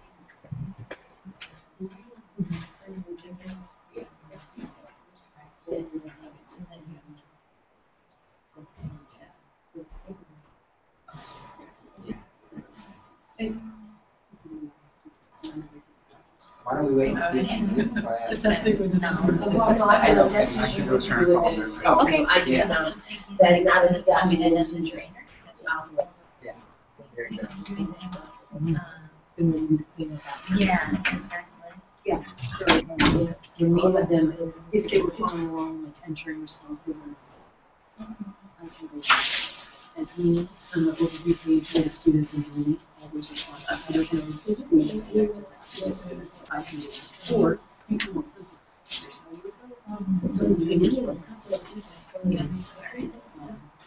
Did you get mine? No. Here's a trainer. Yeah, you know, when you Having the change or got that. there's So I Sure. know. No, but it's a good thing to think about. Maybe just make this clean. Like, you know, I am going to be setting up grade books, getting all of our students information into this. They would see that Illuminate gets to test become my listed priority. in their portal that they can click on. Okay. And then here. But not to become Yeah. one priority again. In the next 2 weeks to get it right. So probably also best practice. Yeah, I just had my last week service class last night, and so between developing assessments that we're doing, that project that we're all going to be working on, I'm also going to be setting up grade books, probably doing report cards, and doing everything else. So we'll get there, that's coming. Now that I have Windows. Okay? So don't be afraid, I'll get it there. We've got 3 weeks. Woohoo! That's a ton of time, Wes. Come on. Yeah, well, when it becomes the only thing I have to do, it's good. Yeah. When I can actually focus on that as opposed to doing 3 other things. And you know I'm looking forward to this as you guys are.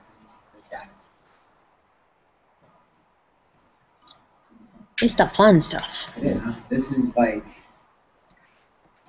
I actually just taught a class on looking at it last night. Pre-service intern stuff. Yay! It was interesting. We came up with a pretty good Like a flow for looking at data, or just the good questions to ask, or? So I essentially set it up with a. Like that when they're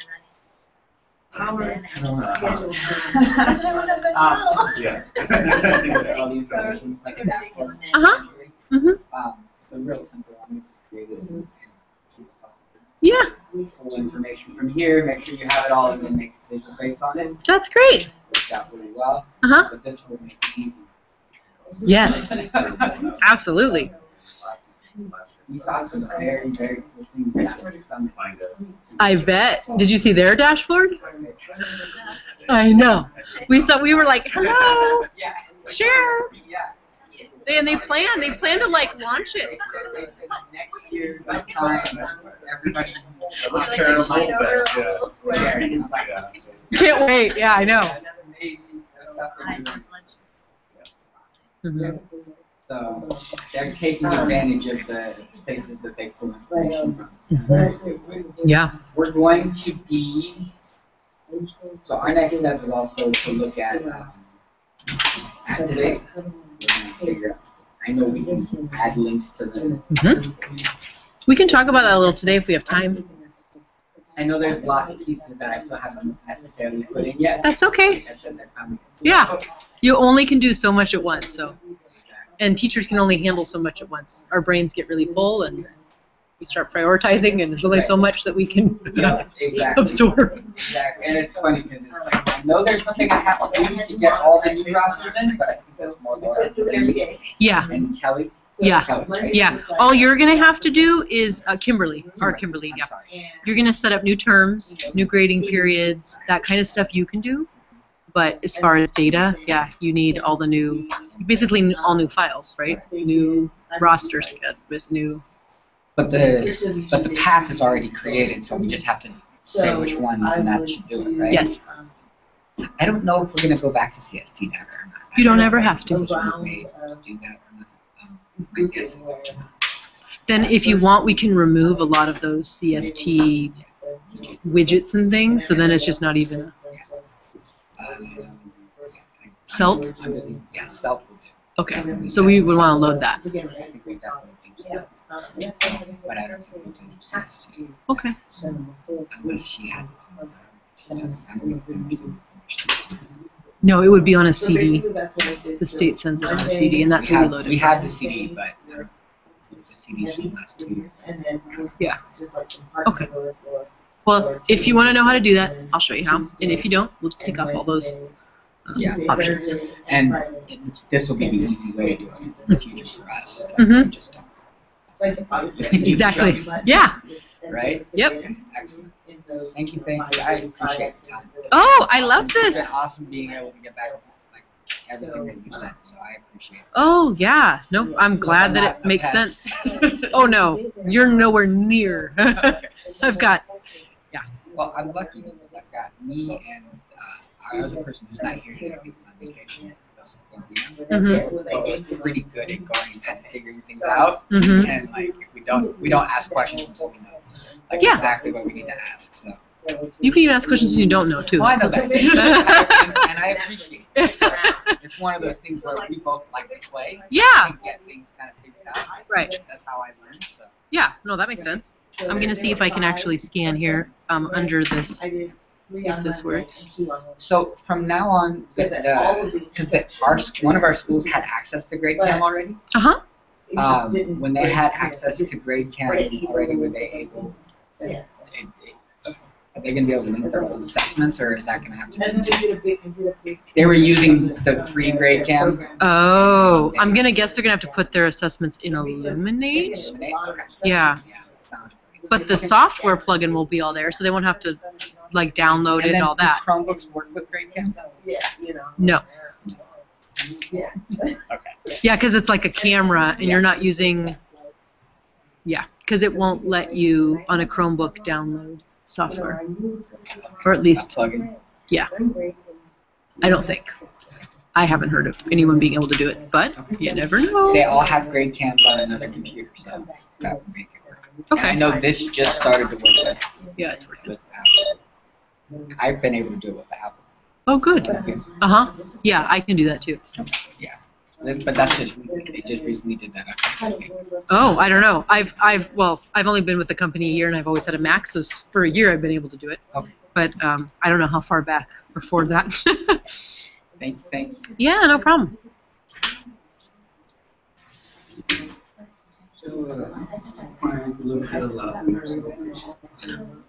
I have this one, so it's this charter school in Denver. Oh yeah. Really, I'm gonna give you my charter schools in go, Denver. right? Like this woman is intense. And I really like her. No, she's passionate, right? That's what we say. Passionate. There you go. And we had got bad news yesterday that the document that is in every single one of the classrooms is one of Essentially, you're not 2 or 3 document cameras that isn't.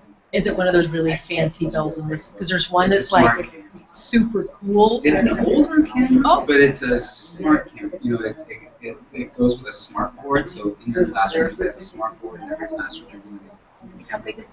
I didn't find 485. So 45. It'll be that way. But the line, They could call a Pivo. A Pivo would give them some for free, and then they could buy the rest. They're only They're 80 yeah. each. I mean, ours are 80 80 bucks. because the website says 94. Because that's what exactly what I was talking about. Okay, maybe that's the case. Maybe I have the number wrong. It could be 90. I Or trust the maybe website. buyer in large quantities, and you said they would give them some for free. Yeah, they always do. If you say, "Hey, I'm interested. I'm thinking I want to see," they always give free ones. And that's what I was gonna try to ask about. Is we obviously bought one, and I was gonna contact there. She's, you know, initially she was really kind of like sort of surprised and disappointed by this news, but you know, now she's Yes, I mean, being really good about it. 80's not that big of a No. or 90. Even if She's it's not, you only have 45 teachers. It's still some money. Yeah. But it's not insurmountable. Right. You know, and like.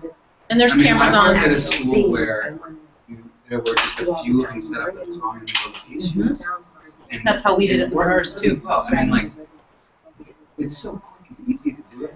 You know? So we were considering that option too. Yeah. But you know, she really wants the teachers to look in their classroom. So, but anyway, she just really. It was good because given how passionate she is, I was only worried about how she was going to react. Yeah.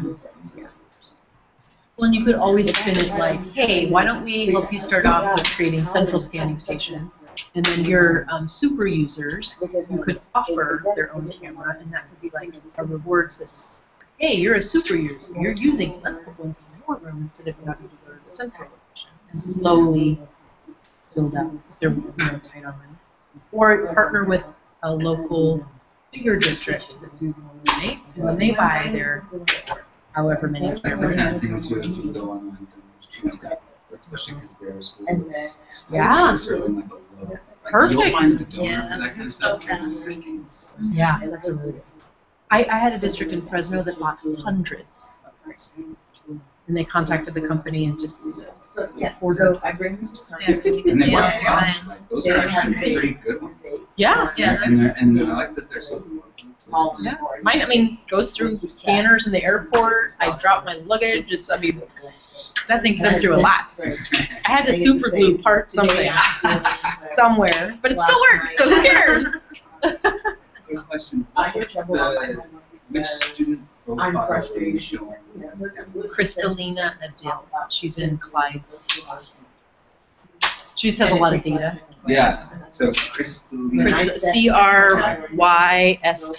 here. Yeah. You're still using DNA 3, right? Yep.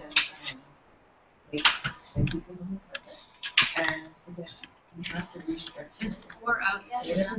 I don't know, I just emailed Ben. It is, Said but it was, then yeah, they're waiting to build. It's this student.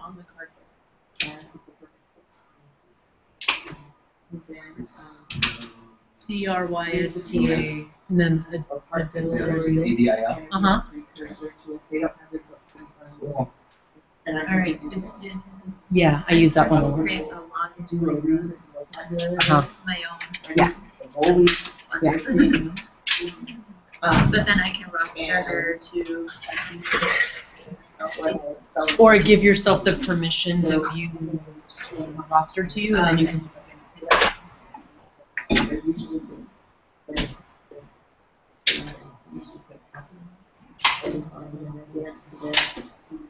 How's it going, Miss Robin? You like it? Yeah, Now, you used to be, Illuminate used to be part of, was data director? Is that true, sort of? Kind of. Okay, so the person who created Data is our owner. So Lane Reed. Right. So He's worked actually. oh, So that's, he's told. right.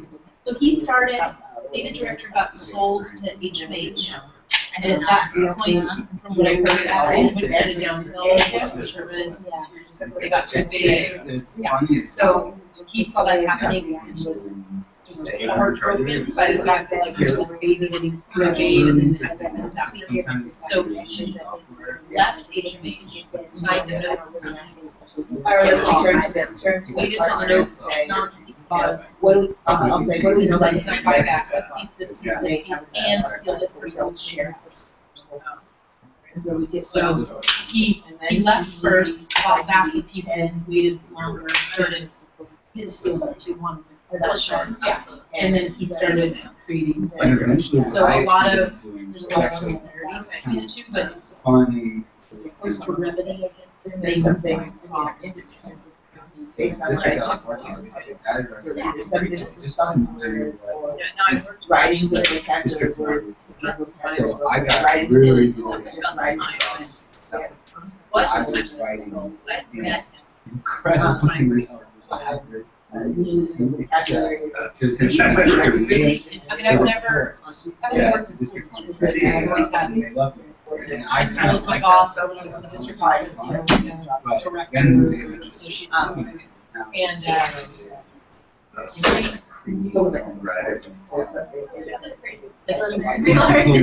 he hired all of us for some certain random specialty of the work that we have. That's us. Trust you. It's a nice environment. And then you're with all these people that are like, And I do kind of in an organization like this, like, hey, I'm a leader of this group, and we've got a lot of passion in it. Yeah, there's a couple of them, right? You're in a company or it's like we started practicing and we're actually going to make it's a good job. I do miss being with kids. it works. I literally last. I don't know how many. I try to sneak away like an hour. My former district uses this. I used to. And they So who does? who's her name? I'm rather to board. Yeah, so they the, line up. we don't own any items, we work with different content providers.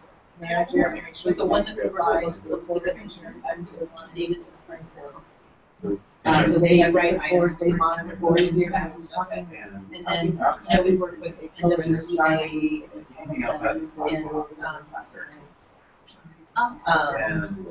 Manager. Why? Center is. Yeah, so they're little, they left, but yeah, there's, Yeah. And sanitary reporter, flies away, everybody's lined up, so they are lined up, ready for you to meet where they rotate.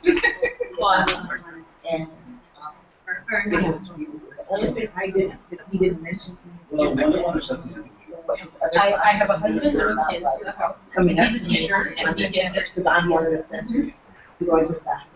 Everything. I got it, but. Yeah. Love it. So that basically was what I did. For us, it's really busy, certain months in the year, But so that's hard. it's all spelled out, very. Oh. But then we don't You don't put it. I don't know what it's sharing. It's hard. It's hard. There's like. It's usually for administrators and staff. Are you getting looking forward to your vacation? It's like, no, Yeah. I miss summer. I told them, one, there's And that's why it goes, it just center what's outlined. Two, Missing candy. Well, I don't know. I usually left off our social hangouts because you can go on. Actually, I was here. That's why I've been doing it. good. Are they They say they're following along fine. no questions? they're not. Okay. When you're looking at stuff, you have to evaluate your experience, what's good and what's not good. So even that way, it's not just a matter of copying an answer. They actually have somebody else to answer what it is. But then Why don't we say 2 minutes? Okay. Yeah. 10:17. Will work, but I kind of didn't have any, I was just doing it, so like bringing It's the okay, but like with this thing, I don't want to say anything. And I It's not fun, it just had to look at it. Yeah. I mean, if you, like, if you're given a paper test, yeah, no, right, it's like something like, and the, yeah, I know, I did, yeah. Do I need to give any of the permission to them So to the the next one, creating a shuffle? So They're really good. And then, like, so I went and gave all of my passwords there, and they needed to get locked on. Is there a way to do that for everybody at once? right now, yeah, so if you, like a mass password reset, Yeah. so And we basically send an email out to everyone. I guess I would send an email out. yeah, you would and say, here's your new password. You don't have that permission enabled. I can enable it for you. Do you want it? Do you want it just for you or all system admin? Okay. So right now, that doesn't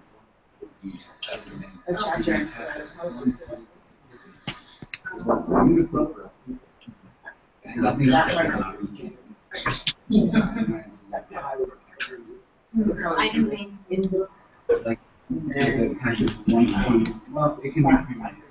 We call that for God. It says for God. That's what we call this permission.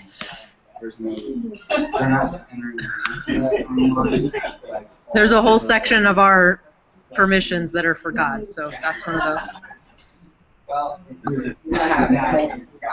That's okay. You can't. just really at all. Okay, so mass. Oh, it does say that you have it. So Oh, okay. And I mass- have it already. I just didn't see it. No, it might, but you should. I didn't see it either when I was logged in. So let me look just where it's supposed to be. It's supposed to be in your admin module. So, It's an admin. yeah. Let me become new again. It all sings together. So they'll check it and do it. Are you logged in as me or as our TA? I'm you right now. So apparently I can't give that to you. Right, but as the TA admin or the T admin. But you have system admin though, and I gave it to that role. But yeah, either way. So when I was you, I don't have it, And you don't have it as and I don't have it as T. Let me try it again though. Maybe we'd have to.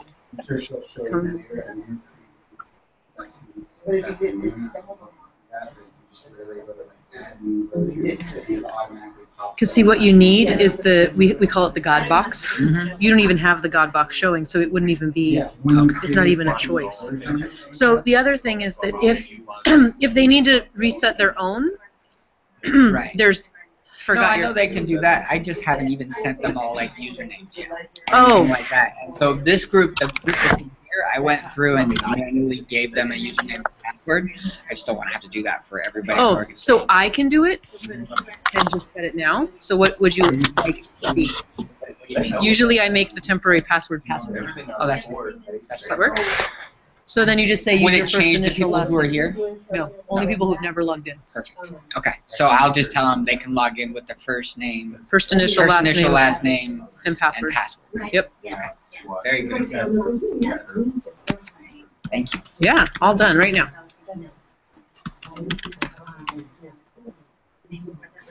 Okay, guys, I think we're gonna get started again.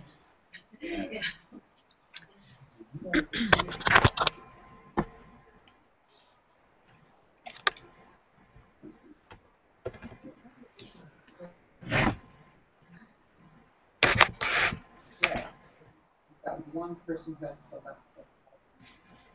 No problem. That's important. So a couple things, my colleagues actually reminded me, now that we set up those lovely testing windows, we might actually want to delete them, like so that our students don't see those testing windows. So if you wanted to delete the testing windows that you were setting up, you would need to go back into that test, Illuminate Trivial Pursuit. So I'm already there, but I can walk you back through that process. Does anybody need help? Like, how did we get there? Are you already there? So if you needed help, one way is you go to your dashboard and you just click on that test called Illuminate Trivial Pursuit. That's one way to get there. The other way was to go to Assessments, List, type in Illuminate Trivial Pursuit, and you should be able to get there the same way. There we go. Okay, so to get rid of that testing roster window that you set up, you go to the Responses tab, go to Online Testing Administration, and anywhere there's a little checkbox on the far right, and you might have to kind of scroll your screen, you can click on those checkboxes, scroll all the way to the bottom, and there's a tiny little delete button in the bottom left. And that will delete that testing window. So that's how you get rid of the testing window. And then we were also playing around, I don't know if any of you, when I was entering responses for like the column and the test administered and all that, I was actually entering in data. So that data is now tied to those students. We might not want it to be tied to those students. So to delete student responses, you can go to that overview page. So I clicked on the overview tab. And right here I have a number associated that tells me how many students have records or responses. If I click on that number, I can see how all my students did, so that's kind of neat. But I also have this option here to delete. So I can use this top box that says delete. It checks off all of these responses. I can scroll way down to the bottom and delete the selected students. So when I click delete selected students, we do kind of make it hard for you to delete student responses because we're worried that you might be doing this on accident. So you get lots of red warnings about, are you sure? Are you really, really sure? Are you really, really, really, really sure? So you have to check these yeses to get rid of those responses and then click this red button again, remove student responses, and now it's going to delete the responses that you checked. So if you can do that for the test that we were taking, that would be great because then it will get rid of all of that data. And I can go back and change this for anybody that forgets to. Okay, so that's deleting responses, not that you're ever going to have to do that. Oh, that's interesting. I'm trying to delete 100 and it's only going down to 50. Okay. So let's try actually taking a test so you can see and feel what that's like for a student. So let's say this test that we're taking is Illuminate Trivial Pursuit. It's just for fun. The actual test I actually loaded down here in the materials section. So if you wanted to view it yourself, you could download the teacher booklet. That's an option that your teachers or you will have. If you want to upload a PDF to go along with your test, if it's a rubric or whatever, you can do that. So here's the test booklet. I click on teacher booklet and then click on the PDF. Here's the test that you're going to take right now. So you can use that little bubble answer key that I gave you. Pretend you're that student. No one's going to know, so if you do terrible, we're not going to know that you're you. We're going to think you're that student, so don't worry there. You can either look on the screen and answer the questions or look up at what you see projected. Go ahead and use a pen, a pencil, a marker. You can use anything you'd like. Yellow highlighters don't work so well, but everything else does. You can use pen. That's okay, you can guess. You can cheat too. There's Google. There's people around you. When in doubt, ask Google. Oh, did you want to know how I got here? I was in that test, Trivial Pursuit.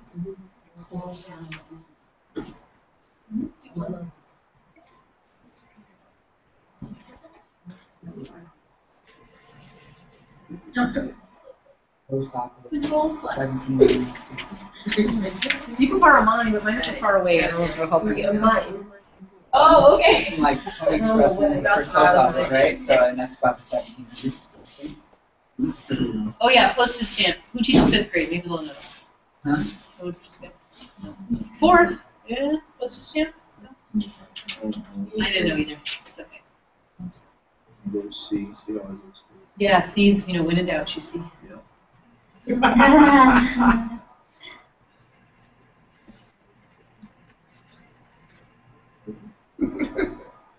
I'm gonna go with why would I know that?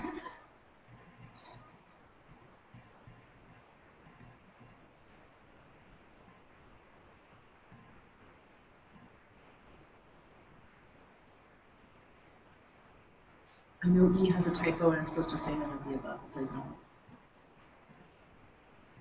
Someone else right.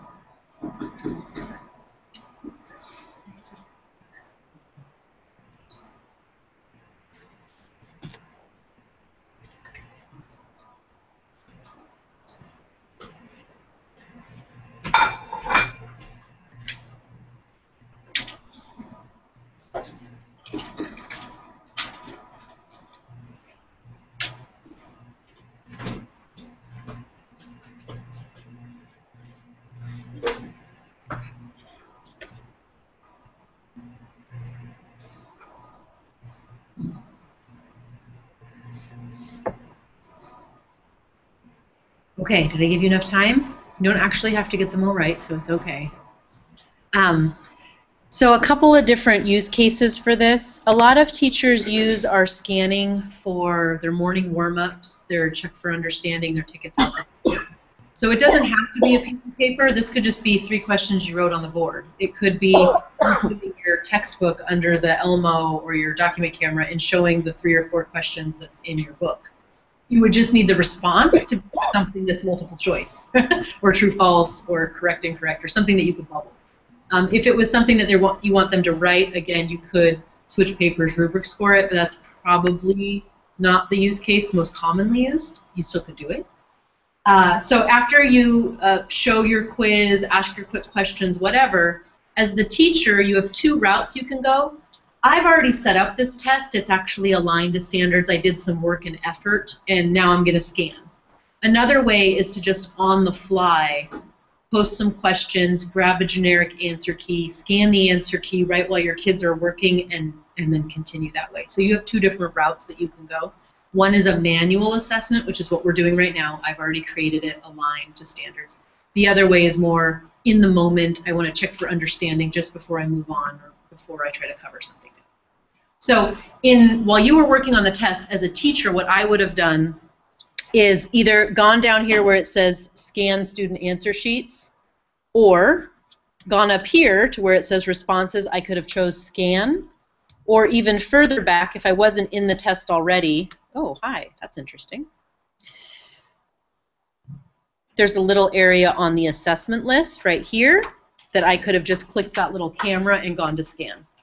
So that's 3 different places that when you're ready to scan, that's how you can get there. You can click on the little camera in your assessment list next to the assessment. You can go into the assessment, scroll down, find it, or go to that responses tab. So I'll just go ahead and start from here where the camera is. I'm ready to scan your answers related to this test. I could have you, depending on my own management style as a teacher, you can come up and use my camera and scan it yourself. So my camera right now, just because I don't have room, is down here. But this is my little web camera, so you could pretend this is your document camera. Wes, remind me, is it Elmo's? No, they have What kind? They have Webcam. So you're going to use right here, this camera that's on your laptop. Okay, instead of this. So you can use either one, either that little camera that I have, or I could actually switch it. Let's see. I don't know if this is going to mess up the Hangout at all. Let's find out.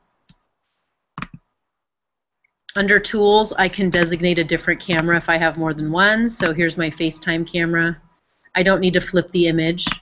If I want the system to prompt me if a student makes a double bubble mistake or crosses something off, I can tell it to prompt me. If I just want to be able to scan, scan, scan real quick and I don't want it to prompt me, I just want it to mark it wrong, then I leave this blank.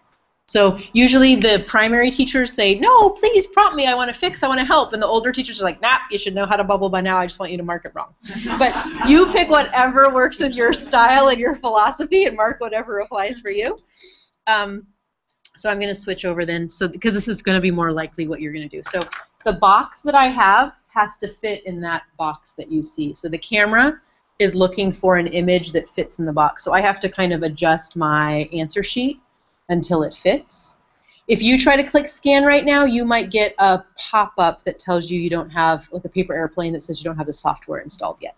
So that's something that we have to install when you're using your actual computer. You can't use your Chromebook to do it. So like Wes has a Mac, so he can do his.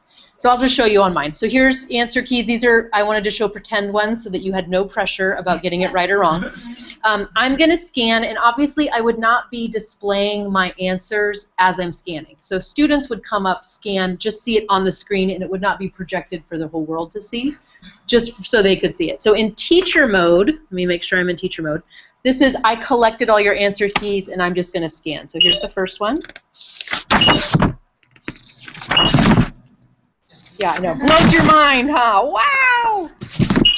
Okay, so that's scanning. If I'm in teacher mode, I can right away see how students did. We didn't do so great.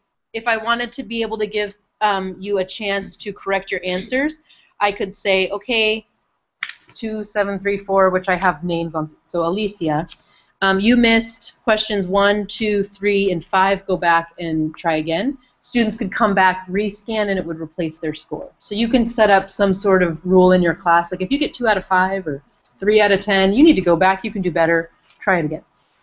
The other way to scan is student scanning. So I'm going to get out of the way.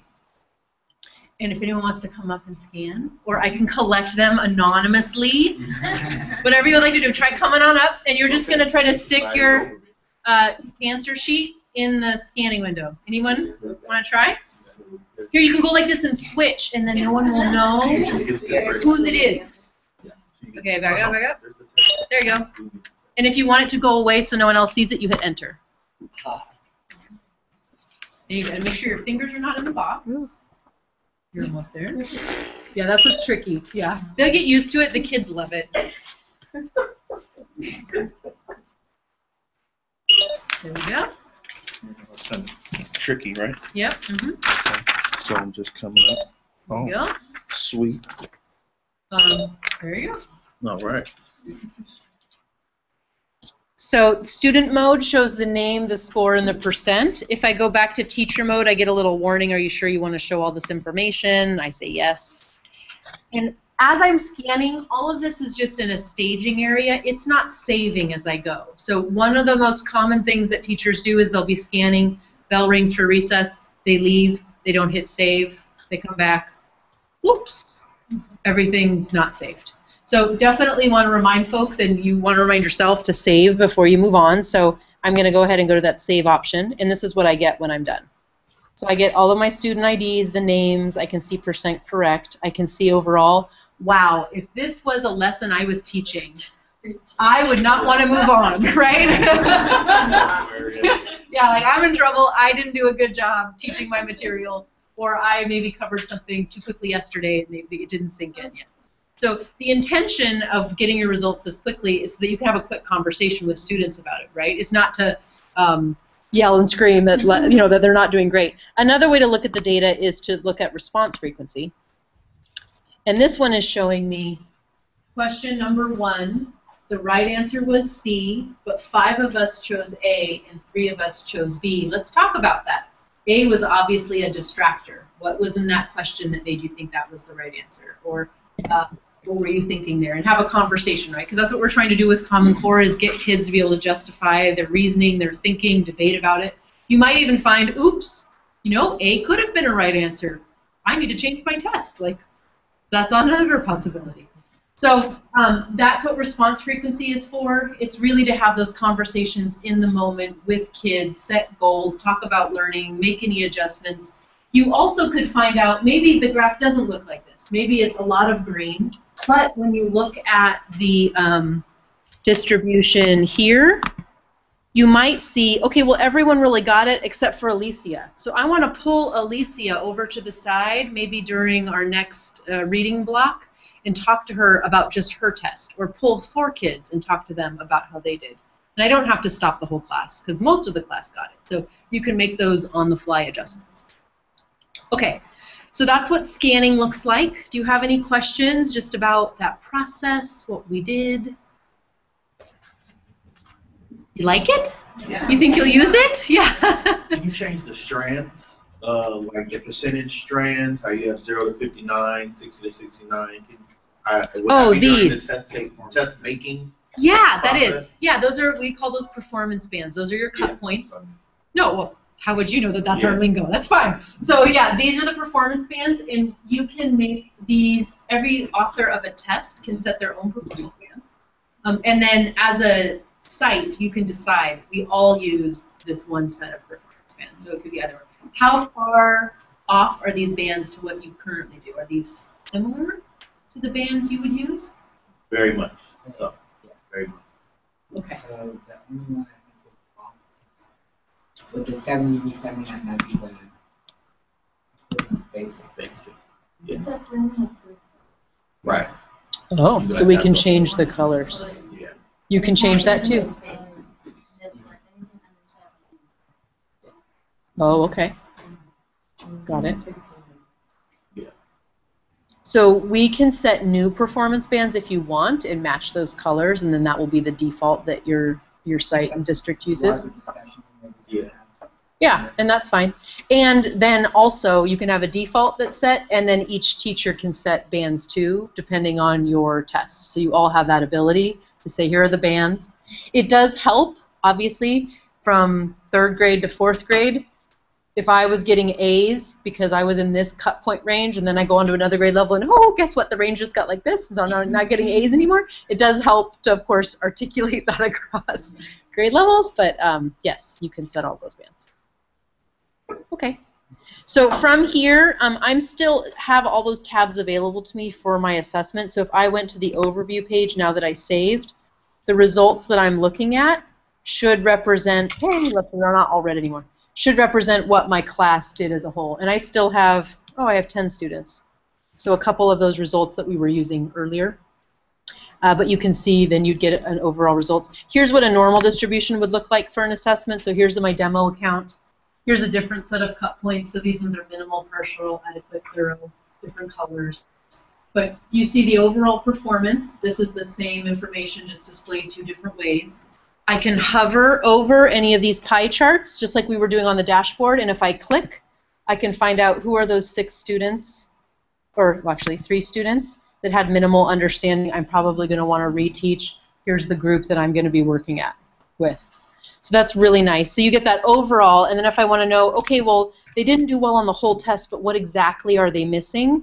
I can scroll down, and if I've aligned my assessment to standards, I can then see, okay, well, actually, everyone did really well here, and not so great here, and I've got a distribution here, so then I can drill down into exactly what skills they're missing. And if this is too much detail and I want a more broad picture, I can group my standards into clusters. We call those question groups. So maybe I have 10 standards that I'm assessing, but 5 of them are related to literature, 5 are related to informational text, and maybe some are related to writing. I can then group and look at performance that way. So you have a lot of different options. Yeah. And you have all of those as well with who's in that grade. Yeah, so it's all hoverable. So if I want to know who are these yellow kiddos that were not doing well with reading literature, I had 11 of them. Here they are. And from here, there's some fancy things you can do, like creating a custom report that allows you to create an intervention group. It allows you to track all kinds of cool things. That's a whole other training. I would love to come back and help you with that. But you can do that. And then notice on the left-hand side, and I won't go into too much detail because for you need data before you get to play with this. But these are all reports that you can automatically generate based on this data. So you click a button, runs a report. So the first one is response frequency, very similar to what you saw. Question 1, how did we do? Question 2, how did we do? Performance summary, I'm not sure how useful that would be to you, but that allows you to look at your performance compared to another group. So when I was in a school working with this, I'm a first grade teacher, but I want to know how my team did, and then I want to know how the whole district did. So I have a point of comparison, a context. Peer comparison, this is the most commonly used, or at least in my experience it was, the teacher peer comparison report. That's going to show you a roster of your class and how they performed on all the standards. I'll go ahead and click on that one. So teacher peer comparison and teacher overview, student overview are kind of the most popular ones. I'm going to do comprehensive. Anything with a red asterisk I have to fill in before the report will run, so I'm just filling that out. And again, as a teacher, you don't have to make all these selections. I'm just doing it because I'm logged in as an administrator, so I have to find all the stuff. But for you, all you would do is fill in the red areas, click View, and then I can access the report. So let me jump in here.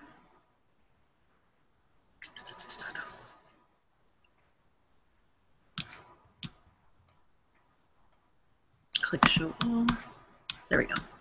So this is what the report looks like. It shows me my overall performance, how my class did, the breakdown for the different groups, and then this is the report we generally use. So here's my class roster. Here are the clusters that I set up, the question groups. Here's their overall performance. So when we looked at reports like this, we would look at columns to find out my personal areas of weakness as a teacher or the content weakness. So if my content that I taught didn't match the way that I tested, well, then it's no wonder that they didn't do well. Or if I never got to it in my pacing, it's really no wonder that they didn't do well. So I look at the columns to decide how I could have changed my teaching practice or how I could have manipulated the content to better match what was tested. And then I look at the rows to determine, okay, which kids am I worried about? They're at risk. I want to know how they're doing. So I'm really worried about Millie and Onlin here because straight across the board they're red. But maybe these two kiddos, they're yellow, they're partial, but they have pretty decent understanding here. I just need to target this particular area for them. So that's a teacher peer comparison report. You can look at it a lot of different ways. Here's the standards view. So instead of seeing question groups, I can see how they did on 3.1 for reading literature, 3.2, 3.3, 3.4, all of those. And then there's some other views down here for the language and writing standards. So that'll be more fun when you actually have data. You'll get to look at it in all these different ways, and I can show you some cheat sheets. Did you guys want to mention any reports that you really like from working with teachers? Because teacher peer comparison is. That's your favorite too? Frank, when you were teaching, what did you use? The standards progress report is the one that I used constantly. And I used it to kind of create a different culture in my classroom because you do need to have 2 assessments that address the same standard or question group as it's comparing them. But the key was, because I always started like a diagnostic assessment, wouldn't count my grade, but that would have a starting point. Then I, later did a formative test, and what it allowed me to do was celebrate the students who improved the most as opposed to the students who got the highest score, which actually was a pretty profound cultural shift in the classroom. The students that were used to getting all the praise were just getting the highest scores all the time, and no longer the students getting that praise, and it was other students that were really working hard making progress, but may not still be getting the highest scores in the class. So that was my favorite. Okay, and that it's kind of blurry, but this isn't our help menu, so standards progress looks very similar to that widget I was showing called assessment standard progress. So you see your roster, and then as many tests as you've tested for a particular standard, you see those as columns. And then whether they're trending up or down in assessments, and then you can click to see. Do you want to? Yeah, so then what I always did was I pulled that screen up, and then you can sort it by any column. So if you click on that trend column, it'll then sort it by this change. So whoever, it'll put right at the top which students improved the most. Okay. So we don't have to create.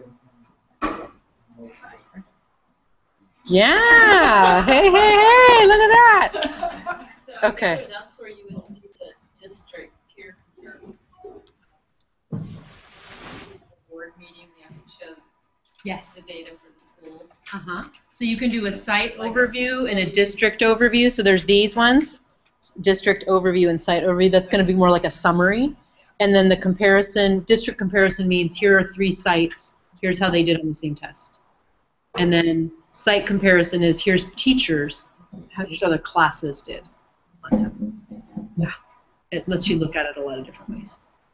And really, back to Frank's point, we really encourage, don't just look at one point of data, right? Because that can skew. It could be a bad day. It could be the way the test was tested. Look at it in relation to something, right? Like here's my benchmark and here's this other piece of context to give me a point of reference. Really helpful when looking at data and making decisions. Okay, so let's build a test. Enough of me talking.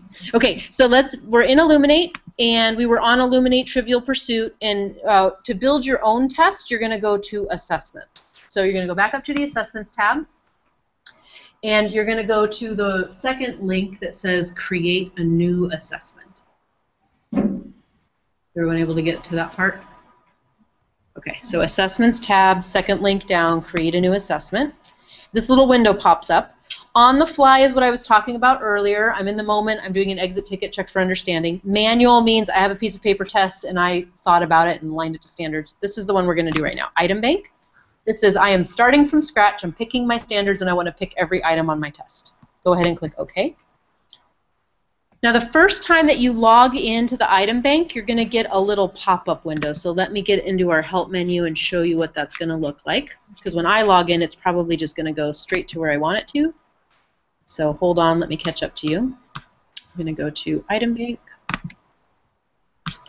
and create an item bank account. You only do this once, and it's because the item bank is separate from Illuminate, so you're connecting the two. You're going to get a little window that might look like this. Illuminate needs your email. Are you getting that one? Yes. Yes. Okay. So it should have your work email already there. If it doesn't, go ahead and type it in and then click Save Continue. Then the next screen might look like this. Aha. Okay. So it should have the email that you already saw before, your first name, your last name, enter a password. It could be the same password you used for Illuminate. It could be new. It doesn't matter. Just pick a password. And then you click that blue button, Sign Up.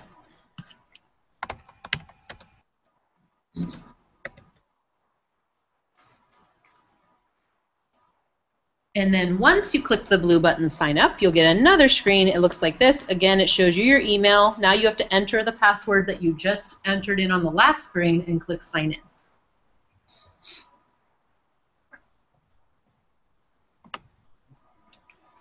In.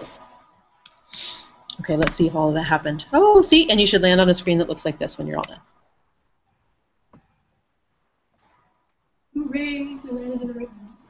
Okay, so this is our Illuminate item bank. If you notice across the top, your menu bars have changed slightly. At the top, you can create an assessment, and you don't have to click here. I'll just show you what it looks like. So if I click Create, in the item bank, you have three things you can create: an assessment, an item, and a passage. So those are all the different things you can create. I'm going to close that. Under the Assessments tab, if I had made any assessments in the item bank before, they would show in a list. And they tell me how many questions are on the test I made, I was the author, whether it was published or not. So if it's not published, it means it's just in draft mode and it lives in the item bank. It doesn't go to Illuminate until it's published. And then I have options to copy the test if I want to change it. I can delete the test if I decide that's not what I wanted. And as an administrator, you can lock the items on a test so that no one else uses them. So likely, if you guys are going to be making benchmark summative tests, you're going to want to share the test with your administrators. They can lock the items, and that way you won't accidentally reuse the same items in like a quiz or a formative or something else you're doing. So that's what this little lock is for. Okay, and then the last tab is the Items tab. So if you created items, there would be a list of all the items you'd created, any passages as well, and then if you wanted to do any feedback, if you find an item that has an error, you have an area where you can provide us feedback. Right now it's not showing, but you would have a list of items here. Maybe I just don't have any from my account. Okay, so let me go back to Create. The screen that you have should look like mine. Go ahead and put the title for the assessment. So at this point, did you want to address naming protocol, or do you just want us to do a fake one for right now? We're going to talk about it in detail. I think, so in terms of a search, how limiting does it have to be to search? If they said end of the year, EOY, 4th grade, and they looked up 4th grade, would it only pull up 4th grade, or would it? If you're searching the title here, any term, so if I put grade 4, oops, if I can spell, grade 4 is anywhere in your assessment title, it would find it based on that parameter. If we said EOY, everybody had EOY, and it would bring up all the everything with, yeah, end of year. Okay, well then let's just make a pretend name for now. We can always go back and talk about protocol later. Okay, so go ahead and just make a fake, you could call it pretend test, you could call test to delete, you could, whatever you'd like. Assessment description. So one of your colleagues is able to access Illuminate portal for her child, and notice that when she's looking up assessment information for her child, she doesn't know what the assessment was covering. So just the name like math quiz doesn't really tell a parent, well, great, but what was, was it fractions? Were we talking about number sense? What was this quiz covering? So if you want, a way to address that is to give a detailed description of what your test is going to cover. So you could make this as detailed or as simplistic as you'd like. You could reference a chapter, you could reference a curriculum, you could reference topics, you could reference standards. Whatever you type here, though, is going to show in the portal to students and to parents. So you wouldn't want to type test for failing students, test for my ding-dongs, nothing inappropriate here. It would have to be PC and family-friendly. Okay, so type something if you want, and then go ahead and click Create.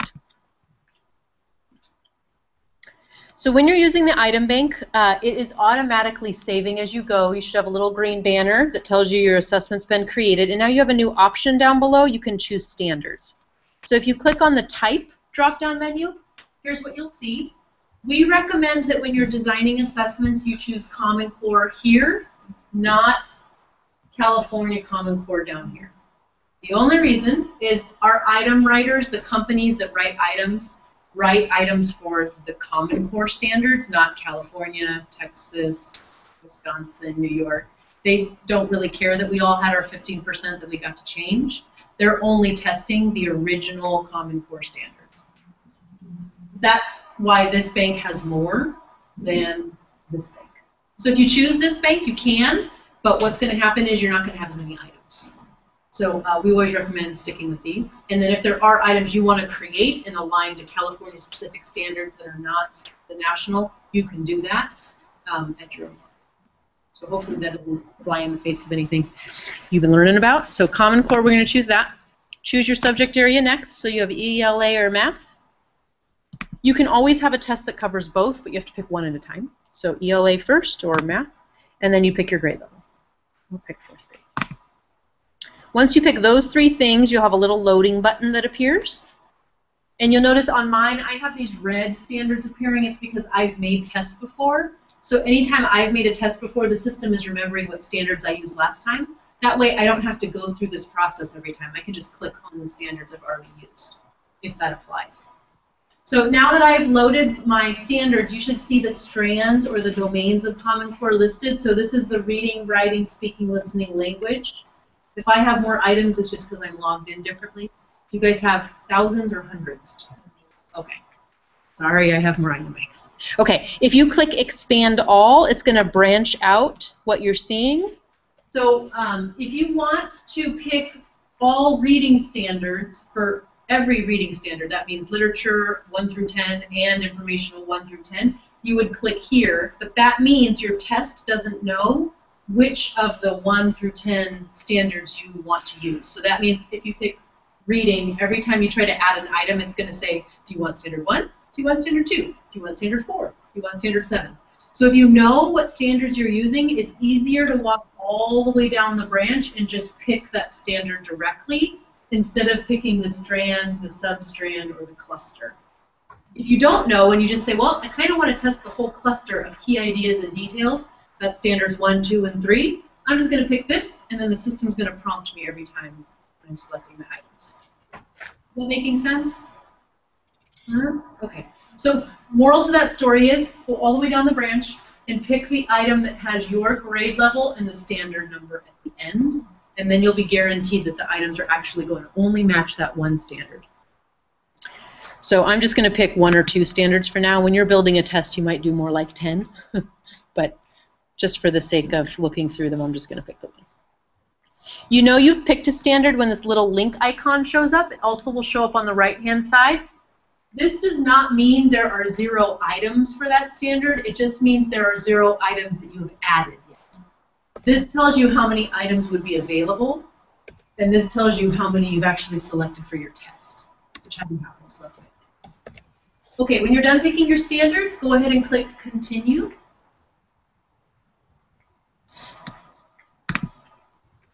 Once I click Continue, up at the top you'll notice I have those tabs that you see so often in Illuminate, so I'm just moving through these tabs. Details is where I just was, where I was picking standards. So if I ever wanted to go back and add more standards, I can just jump back, or I can click the Go Back button. I'm right now in the Add Items tab, so this is where I get to see my items. And before I do that, it's giving me a lot of search filter options. So I can narrow down what standards I'm looking at. Let's pretend you had 10 standards listed. Well, you might not want to pick items for all 10 standards at once, because you might be looking through like 500 items. So if you want to narrow down what you're looking for, you can click here. On the standard itself, you can choose unselect and then just select the 1 or 2 standards you want to look at. So to get to that screen, all I did was click directly on the standard itself. Another thing you might want to do, can you read for me what it says under item banks for you? Mine says inspect SBAC. What does yours say? Is that the only thing it says, or does it say my items, fortune? It says my passages. Okay, so this is another option. If you click here on the item banks, these are all, well, I have a lot of item banks, so don't have the same list as me. But you should have public, my items, EduThink, and then inspect SBAC, and then fortune. The only item banks that are guaranteed by a company that somebody wrote items and that's their profession are EduThink and inspect SBAC. Public means anybody that has Illuminate in any school district can publish their items to the public. No one reviews those items. So they could be fantastic or they could be awful. So we always tell you when you're first starting to build a test, don't choose public yet. Choose the companies that's all they do is verify and write items for a living. And then you can broaden out your search if you want to see what other people are doing. And then when you create your own items, you can decide, do I want to publish them to the public? Do I just want to publish them to Fortune? So that's why there's a Fortune option. Or my items, do I just want to keep them to myself? And then they'll only live in your little account. Okay? So for now, I would recommend choosing EduThink and Inspect and not having anything else selected. And then later, when you're building and more familiar, then you're welcome to choose more. So I'm going to click Update. And now that I've made those selections, the system is searching. If it doesn't have the little searching button, click the blue search button, and that will allow you to start searching for the items. And then if you scroll down, you should see items. So I have 11 items passages, 2 pages worth, so I can see the pages are here. Were you guys able to load? Sometimes it takes a little bit. You might have to click that blue search button.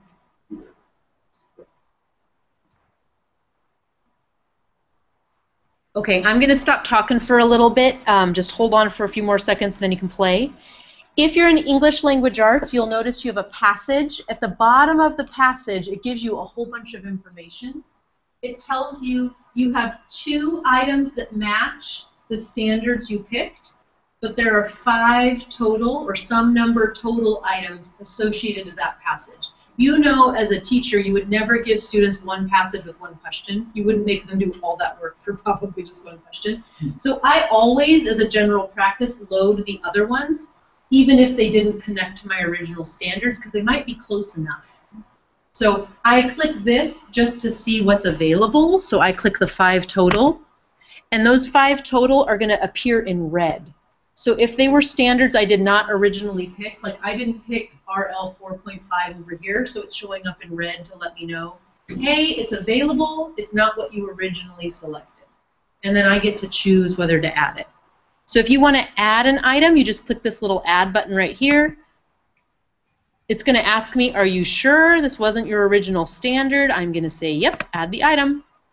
And now over here on the right-hand side, I have a new display. It says I have 1 item, and it's a CR item. That means constructed response. That means the computer is not going to grade it. I have to grade it as the teacher. But the good news is, if I click here, Show Rationale, anything that's a constructed response, we give you the rubric, and we give you a student example.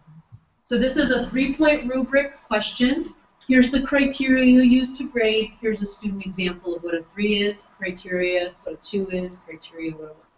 So if you had students take this online, their response would come up like if they like a paragraph. Everything else goes multiple choice, and they submitted, they got to click on that, and then they would have you punch a number that says what part of the rubric they're on. So you'll see student responses on the right-hand side. You have a little drop-down menu of a 0, 1, 2, 3, or whatever your rubric is, and you just click. And I can show you that. I have an example so you can see what that looks like. Yeah. Where it shows how many matching, how many total. Uh-huh. I'm a little confused because mine says that I have more matching. And I've seen that before too. Sometimes it means there's alternate items or they're dually aligned to more than one standard. Yeah, so I've seen that and I can't explain other than that. You can try clicking on the two and see why. Yeah, I've noticed that a few times as well. So feel free, go ahead and click around. You can't really break it. You can add items if you decide you don't really want it. If you hover over added and then you can click remove, it will take it back off your test. So take some time, click add, click the show rationale, ask me questions if you have any. So, yeah. Back at the sort of the beginning when you were picking the standards you're looking at, uh-huh. Are there some items that are aligned to more than one set of standards? Yes. So in other words, if they're aligned to a set of content standards, uh-huh. and then we know, like for us, our curriculum is aligned to with California content. Mm-hmm. Will it tell us if those are the ones that are aligned to content standards are also aligned to a correlated Common Core standard? So when I was down here, let's see. This example, it tells me the two standards it's aligned to. So when I load it, it shows me. So if it was aligned to California standards 2, it would show that. Like the content standards or just the Common Core? Yeah, but usually you have to select the standard ahead of time on the details page, and then it's looking for it. I don't think item writers. So let me back up. Some of the items in the item bank started off as California content standards, and then they went through the practice of aligning them to Common Core. Those original items are aligned to both. All the ones that have been created since Common Core, I don't think anyone's going back and aligning them to the content. So you would kind of have to know that. Like, oh, maybe we started at the content standards. It would show us if it was aligned to a Common Core standard? Typically, yes. Because they did spend time doing that. I would say, yeah. You know, I use the Inspect item bank in my district, and the speed at which items are coming out is tremendous. So there's just more Common Core items out there at this point, so you'd be pretty limited looking at CST. I'm just thinking in terms of the starting point, because we're talking about aligning our curriculum. We're going to build assessments around our curriculum. So, like, we're going to do the crosswalks too, but if there's some that are already done for us, that kind of saves us some time, initially at least. Yeah. Right? Well, you're welcome to try both. I think Tim's right that you're going to find more in Common Core. And the other difference will be the original California standards were matched to the way we were testing on CST, which was all multiple choice. All the Common Core items, you have all these different item types. So those little blue labels, you have constructed response, selectable drop down, so, you know, multiple choice, selectable text, non-traditional. So you have all these item types that won't exist if you're looking just at the content. But I mean, use whatever makes sense in your brain. Yeah. So feel free to play for a little bit. Evidence-based constructed response. Yeah. Hover over it. Oh, look at you! I'm like, what is that? So I tried to click on it. In teacher lingo, it's fill in the blank. It's like there is one right answer, and it's a word, and I just want the kids to type that word or that number, and usually the system usually auto-scores those. So unlike the constructed response that's a whole essay that you have to grade, if it's just a word or a number, the system can grade that for you. Evidence-based selected response? There's too many different. By the time the school year starts, we'll have 20 new item types. Right. Yeah. Yeah. So when it says matching, those are the ones that matches the standards that you pick. Correct. And then the total is just the ones that are kind of added. Available for other standards that you didn't pick yet. But they'll all pop up as red, or red will only pop up for the ones you didn't pick already.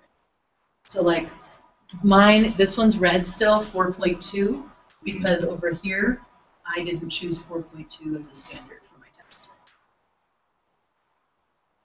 So should I only see red if I click on the total? Because I think I clicked on the matching questions, but I'm still seeing standards pop up. Sometimes if the standard is dually aligned, or the item is dually aligned to more than one standard standard will show in black and the other will show in red, and it's just letting you know, hey, this item actually aligns to more than one standard. Yeah. That's a good question.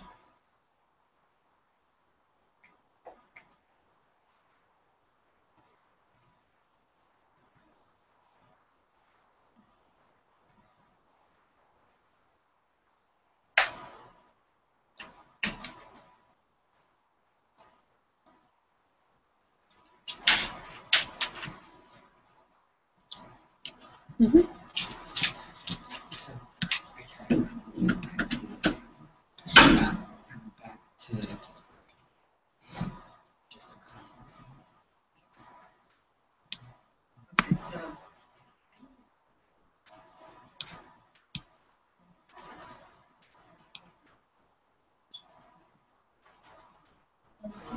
Yeah. Yeah, so I'll show you. So here. So details. I wanted to see what question I just asked.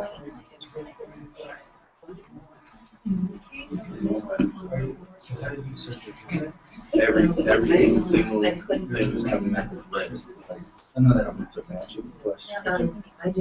I have three. Yeah, so if you this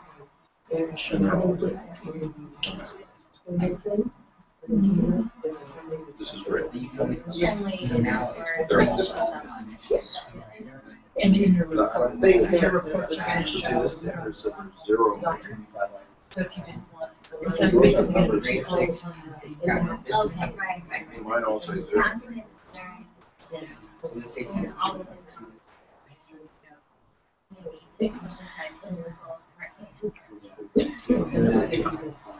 There tends to be more math. So, Yeah.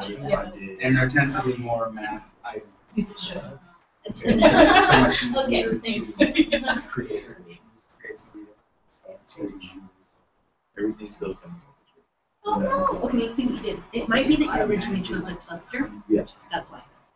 So it's telling you here, you picked the cluster, Which I think which is is the strand of language, Yeah, that's gonna help the us. substrand Now, of the only religion problem language. is, So if you click here, that's the standard, that's the anchors, it's But not we the can pick some arrogant. of them and go back. Actually not. And Do I not? Yeah, click expand the Yeah. Right? and then go, yeah. So So I find where you were, Yeah. language. typical passage, it's got one matching. This one, I would just do matching. Here. Like this passage has got 14. And then you have exactly, and so you could you can either look at it from the point of view of. Okay, so you chose the dash, and these are your So standards. I think. Yeah. So they are grade.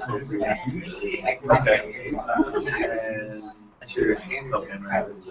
Okay, so now if you click continue, yeah, You know what I mean? same thing. Like if you use the cluster covers Yes. everything. Yeah. If I pick one of these, there's a number. It's telling you pick the cluster, but we don't know which standard you wanted, so that's what they Yeah, because you don't want it so, you don't want it to. Got it. All right, thank you. Yeah, no problem. Using me when I started Yeah. grade assessments. It's like, what's happening here? So you guys have done a lot of this in your roles, right? Now, Well, Yeah. maybe not, you watch people do it, or help people do it, right? You don't have to build them, you have to build them too? Oh, okay. Sorry. Next year. Oh, good, okay. So when you're ready to add an item, And you're you're talking about when you have to add it. So here's one. I want to get the, That I want to means, yeah, select you won't the have reliable specific items. standard. I missed that spot where I was supposed to. Oh, the item bank? Yeah. Yeah. Just go up to the very top. You have- Oh, you're in the right place. And then And there's see like where it says item standards, bank? and then there's like standards within the standard. That's a standard. You can click that. So if you know. So go to the add items tab. Wanted to. And here are all the standards you picked. Here are your item banks. Oh. So click here, Let's say you and then you're just gonna get rid of fortune, get rid of mine, choose education. and you want Those are the two. 2-year assessment. Yeah, no, I think that's great. You know, it's up to you. Like sometimes I don't like to do that. Then I get so much information. Okay. So you went back and picked standards. Is that where I went? No, that's not where I went. You get that. So you just went to the tab, correct? Or did You can go to the tab or you can go to continuous, and both get you the same place.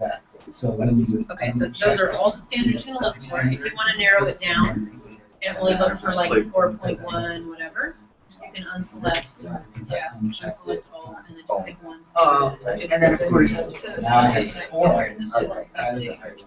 But still. Is that right? Yep, and then if you wanna choose item banks and narrow it down, you can. If not, you just have to search through all, which is fine, by the way. We didn't go back. I think I did.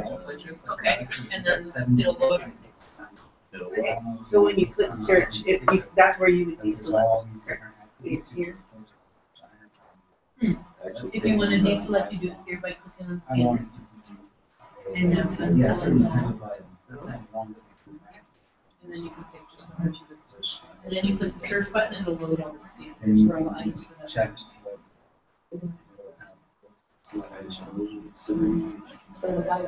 Okay, so I was happy with it. Okay, continue. And now it's coming You need to do it by. so you can go through and change the order. Change the order. All this. And if we're looking at professional new items. Yeah, you can like it, and then the next tab lets you see another overview of everybody's test questions. The tab from the top. So there's your test, broken into different percentages. In that section for your test, you can do the and the next one is a template page where you can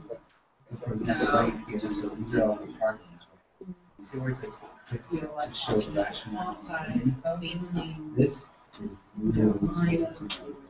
This is. So what's standard? This is a group. like a standard. Okay, great. Everyone has like their own. So 10-point font. Well, I've done, It's pretty simple. I watched it. But you can, I mean, if you wanted to ask everything the way it is, and you click that generate, it's gonna show you what it's like right now. Then I'll just You got your stream. similar to this. You got settings. I'm not sure. Yeah. Where that will lead to. Yeah. And if you don't know, you don't have to. And so the difficulty is Yeah. part of this explanation of this question. And so even if I That's don't have. interesting, because very specific, like just making these assessments for kids or So if I don't. Hey Ashley, can you hear me? It's Can you? yeah, I'm turning my microphone off. Yeah, go ahead. Okay, so to answer your question, we're hold on. I'm gonna have her mute You her. can mute me. I can mute me. So we're not echoing. I just muted me. Oh, but you can still. So what we're gonna be doing is, can you guys hear me okay? I can hear you. Okay. So what we're going to be doing is essentially going through and we're going to use our curriculum to decide what standards are on each benchmark. So that way we're not asking to do more than we would normally do on the curriculum. And then we'll go backwards and add what we need to make it the rigor that's needed for Common Core. Okay.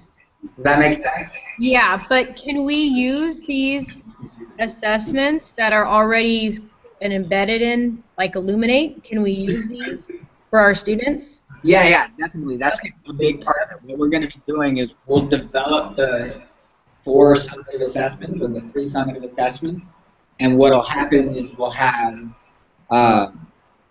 they'll be aligned with our curriculum. Meaning, we'll have a summative assessment at the very end that covers all the standards. But then for the end of Unit 1 and the end of Unit 2, or whatever units we decide to finish by the end of Trimester 1, they'll be aligned to the units of the curriculum. They won't be aligned to something else. Okay. So we'll be using the assessments to test how well we taught our curriculum, and what we have to add to our curriculum to make it Common Core ready. Okay. Does that make sense? Yes, it does. Thank you. And then after that, the next step of this is we're going to actually develop formative assessments for each unit. So our team right now that we have, once a month, we're going to get together a formative assessment for each either unit math or in ELA. And those unit assessments will use what's in the curriculum already, but we're going to add to them to make the Common Core ready. Okay. Does that make sense? Yeah. And then we'll provide the assessments so teachers can develop lessons to make sure they're teaching to those assessments. Okay. Right? Sounds good. Okay. Good. Right. I'm going to mute my computer again, so if you have another question, you type it. Okay? Can you put for that too, so you could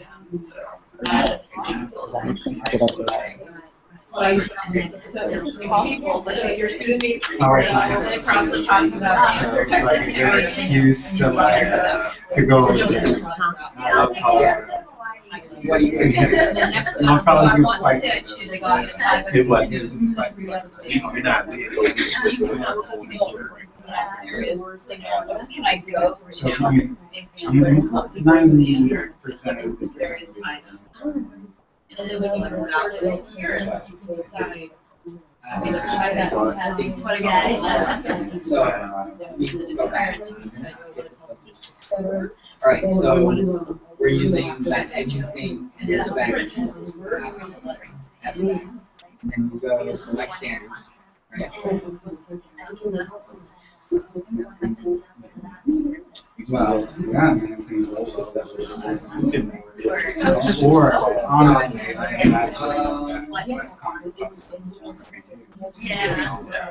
not. I know it's Start back here. they're gonna do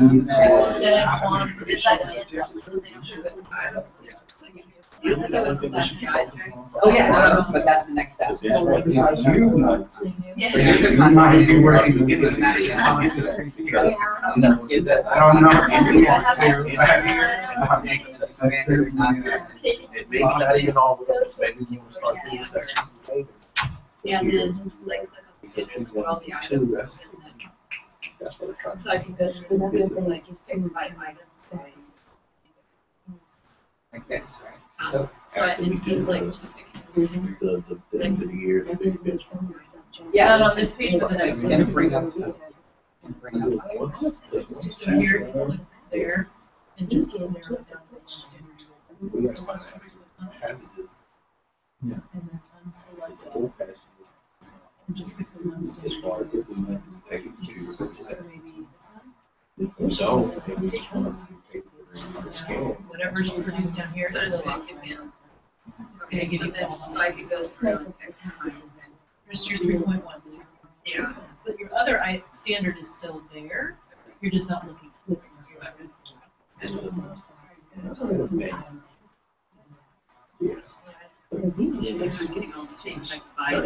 And then the thing is, it actually learns the test.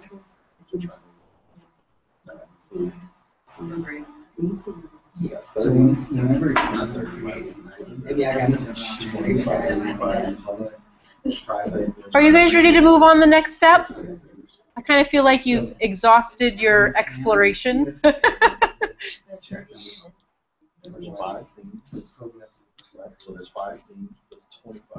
So something I noticed as I was adding items and playing around, as I'm accumulating items, it's telling me how many items total I have on my test. It's breaking them down into each item type so I know what types of items I have so far. And also it's telling me per standard. Oh. No. Okay, because I muted there. Yeah, no, you're good. Okay. It's also telling me, so for 4.1 I have 1 item, for 4.2 I have 2 items. If I add all these up, I get more than 5. And that's because some items are hitting 2 standards at once, so it's tracking that for me. So just something to point out. I don't know if anyone who's like, wait a minute, it looks like I have like 20 different items and I really only have 5.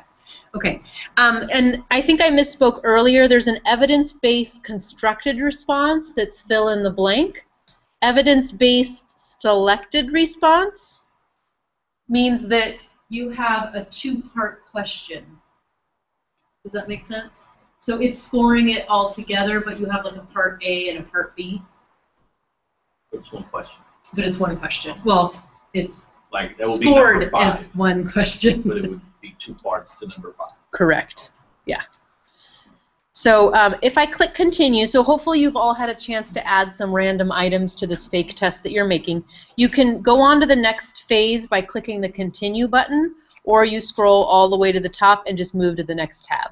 Both options get you to the same place.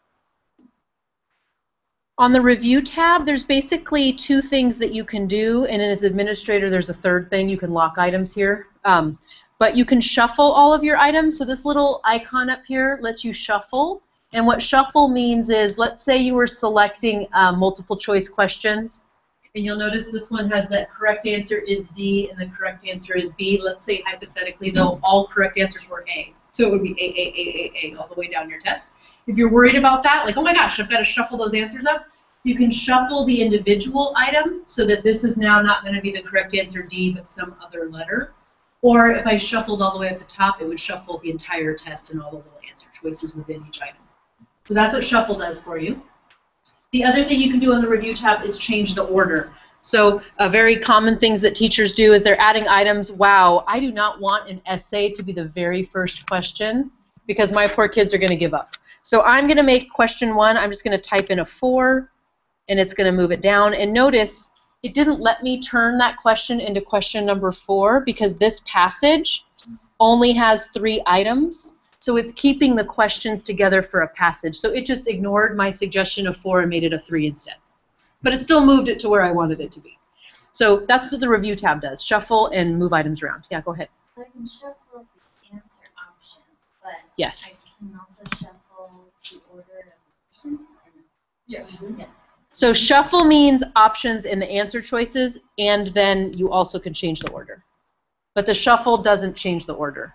Shuffle just changes your answer choices. Okay. If this were 100% online test, and each instance at each terminal a different shuffling sequence or something, that one doesn't affect the other, or they're not following the same shuffle sequence? So I think what you're talking about is versions? Yeah. Okay, so online testing, I wish we could have versions. We don't. So kid A sitting next to kid B is going to see the same test, question 1 at the same time. So when I would do online testing with my students, I had a couple strategies to get around that. I'd say, okay, everyone name or sound off A, B, A, B. So every kid would, call out A, B, A, B, A, B. A's, you're starting at question 1. B's, you're starting at question 7 and going backwards. Okay. So I'd start them in different places so that they don't see. Another option is if you're in a lab, you can sit kids so that they're spread out enough. Some kids, I say, go to Starfall. You're going to be working on Starfall for the next 15 minutes. Mm-hmm. Everybody else, you're going to start taking the test. So they all take the test, and then I have the other group start later so that they're at different places. So you'll find other tricks that you can use. Did you want to say anything about the tricks? It's one to consider. It's got pluses and minuses. What I've done is once you create a test, you can duplicate it, right? So it's a way of, it's sort of a workaround to creating different versions, but they would be in the system, 2 separate assessments. So basically I would duplicate the test, go to this review screen, shuffle all the answer choices, so I would have 2 different versions of the test. The limitation is then when you're looking at reports, you're really only looking at 1 version at a time because the system is going to treat it like 2 separate assessments. Yes, that's another option. Yeah, so we're hoping to get to the whole version, because we have versions for paper-based tests. You can make as many versions as you'd like, and that's easy. Online, we haven't quite mastered that yet. The paper-based test versioning allows for the mapping. All on one test. Yes. Put both of them together. Any data in Illuminate you can easily export to Excel, but then you have to really be careful about mapping it, right? So question 1 could be question 5, question 2 could be question 7. Or if you just shuffle the answer choices, you have to convert, okay, well, B was on version 2 was D. So it's doable, but not easy. And the other, what you're talking about. isn't the other problem then it's exporting to the grade book too. And it's exporting the scores to the grade book, and you're getting no score for half the students, the score for the other half. That would be a problem too. Yeah, I mean, ultimately, like, I mean, I understand what you're saying, and it's like theoretically possible through all sorts of complicated ways, but it's really not practical. You know, in the end, I think the strategies that Katie was talking about, the strategy that I was talking about is the way to do it until we have figure out how to do versions. Believe we're pushing for other options. I know they're working on it. Yeah. Okay. So review page lets you do a couple things. Next tab, you can go to continue or go to the overview tab. Overview tab allows you to see that big picture perspective of here's what my test looks like. So here are the different item types. Here's the STEM. Here's the passages. If I want to add sections, I can make these into new sections. So maybe this passage is testing reading literature, but this one's testing reading informational text. So maybe I make an informational section and a literature section. For math, you might have procedures and problem solving, and then separate questions into sections. Or I've even seen people, as they're exploring Common Core, depth of knowledge 1 level questions, depth of knowledge 2 questions, and separate the test into sections. So this is just your choice. It's completely out. You don't have to add any sections. And if you want, on the review page, you had to scroll through all your items to kind of change. Here, some people prefer to move questions around here because all you have to do is just take the arrow and move it. So to some people, this is an easier way to rearrange their test. So it's up to you. Mm-hmm. It's probably only for kids kindergarten, but instead of numbers, like number 1, 2, 3, 4, 5, is it possible to make objects like apples? No, that'd be so great, though. That's such a good idea. Everyone, put your finger on the apple. Yeah. And if I want to wait until they know 6 to give them suggestions. Yes. On the manual assessment, you have a way of adding on. We have something called Sheet Designer. So on the answer key itself, you could put an A, but that's the same problem. You're using letters instead of numbers. So we don't have icons yet. That would be a great suggestion. Okay, so moving on here, booklet. This tab is really only useful if you're going to print this on paper. So if you're going to give an online test, you don't really need to look at the booklet tab to figure out format, other than what do I want my teacher booklet to look at when I'm looking at the answer key. But if you are going to give it as a paper-based test, you have all these options: font size, text type. You can decide on the paper test, if you have an essay question, how many lines do you want it to print, or do you want it to have just a blank space? My math teachers usually like to leave a blank space. English language arts teachers like to have lines, and they don't have the dotted lines. I wish they did. You know, the sky and the grass and the ground, and no, they don't. The teacher edition, the system, no matter what you do, is going to create a student and a teacher version of the test, but this is allowing you to look at it. So do you want to look at the teacher edition? You mark yes, and then you click generate. If you leave it here, say no, it's going to show you the student version. So that's what these yes, no's. It doesn't mean yes, I want a teacher edition, or no, I don't. It's just for viewing. And then this one is the thing I tell everyone to do, is mark attributes. So the only thing I would recommend you always do on the booklet page is coming here and just clicking attributes. It should in fact be a default. We should talk about that. Oh, well. We can show attributes for every item: the depth of knowledge level, the difficulty level, all of that fancy stuff that you saw on the items when you were building your test. You'd want that to show up on the teacher edition, so you have it. So click a couple things and click generate, just so you can see what the test looks like. I'm going to click teacher edition, attributes, generate. Oh, and I didn't show you, down below you have page options for like 2-column format, full page format. It gives you a little pop-up menu that shows you what it's going to look like. PDF down here.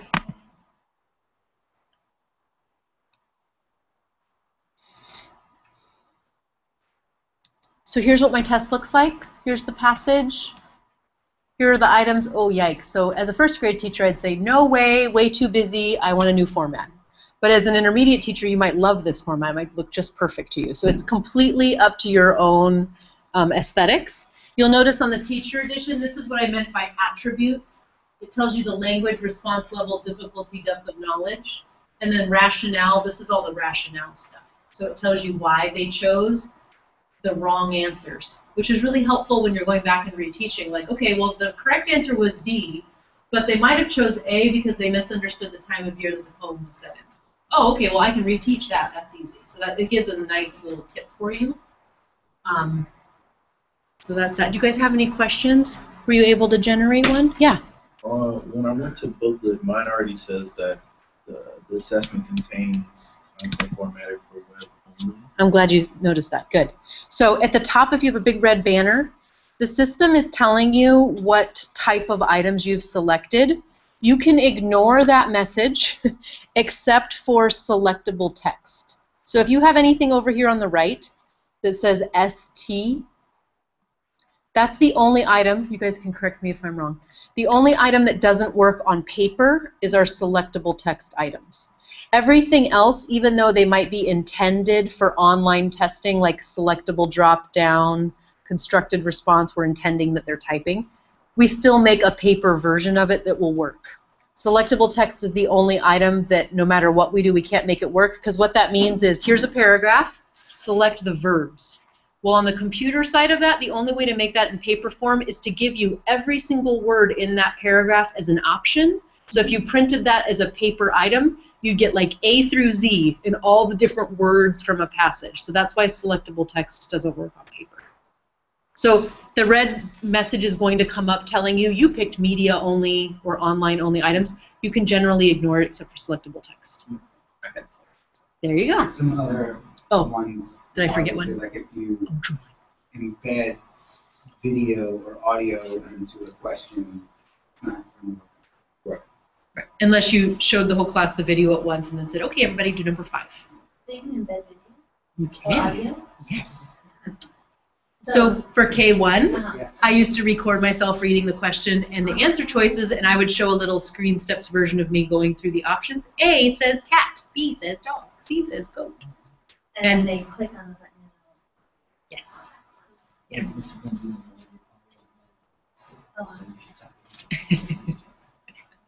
Yes.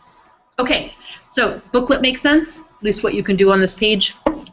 Last step, publish. Okay, so what this screen is telling you is, hey, make sure you really like this test, because once you click publish, you're locking it and you can't change it anymore. Now, it doesn't mean you can't change it ever. It just means once you click publish, the test that you made leaves the item bank. It gets sent into Illuminate so that you can now administer it, give it as a test, play with it, add tags, do all that fancy stuff. If you want to come back and change it later, you have to duplicate it, rename it something else, and then you can remove questions, add questions, do whatever. So this is just reminding you, hey, don't publish until you want to lock it down. Here are some additional reports, features that you can add to your test. Right now they're all disabled, so if you want to add depth of knowledge as one of the things that comes up when you print one of those assessment reports as one of the columns that you see, you can click this and then that will enable that feature.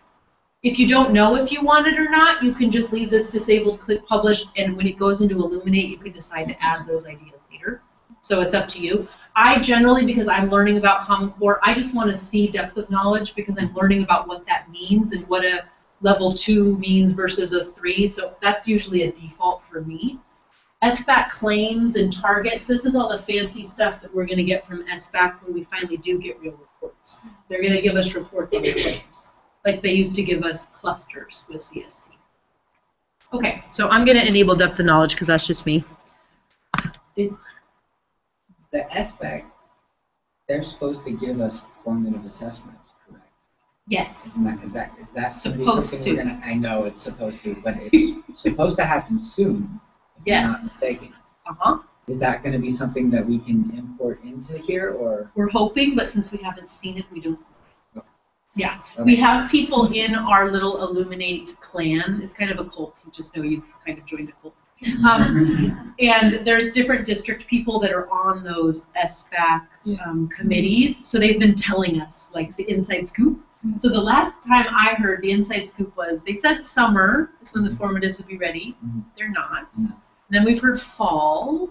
And then we've heard loose interpretations of what fall means, like is fall September, is fall November? Like so, fall is the last thing I heard, and we still don't know like where they're going to be housed and what they're going to look like and whether we can import them. So when we know, we'll tell you. No, Yeah. that's We would love to have our hands on them. That's literally something that woke me up. Yeah. Like, I remember that question now. So. Yeah. Well, and a lot of districts are in that position of, okay, well, we're waiting for SBAC to give us formatives, but we need formatives now. Like, we can't wait till November. So that's why they have item banks so that they can build them. And, you know, so that's, I don't know if you guys want to talk about that from your perspective. Does that sound about? Yeah. I mean, I wouldn't wait. Yeah. I wouldn't wait. Don't hold your breath. Yeah. It'll happen eventually.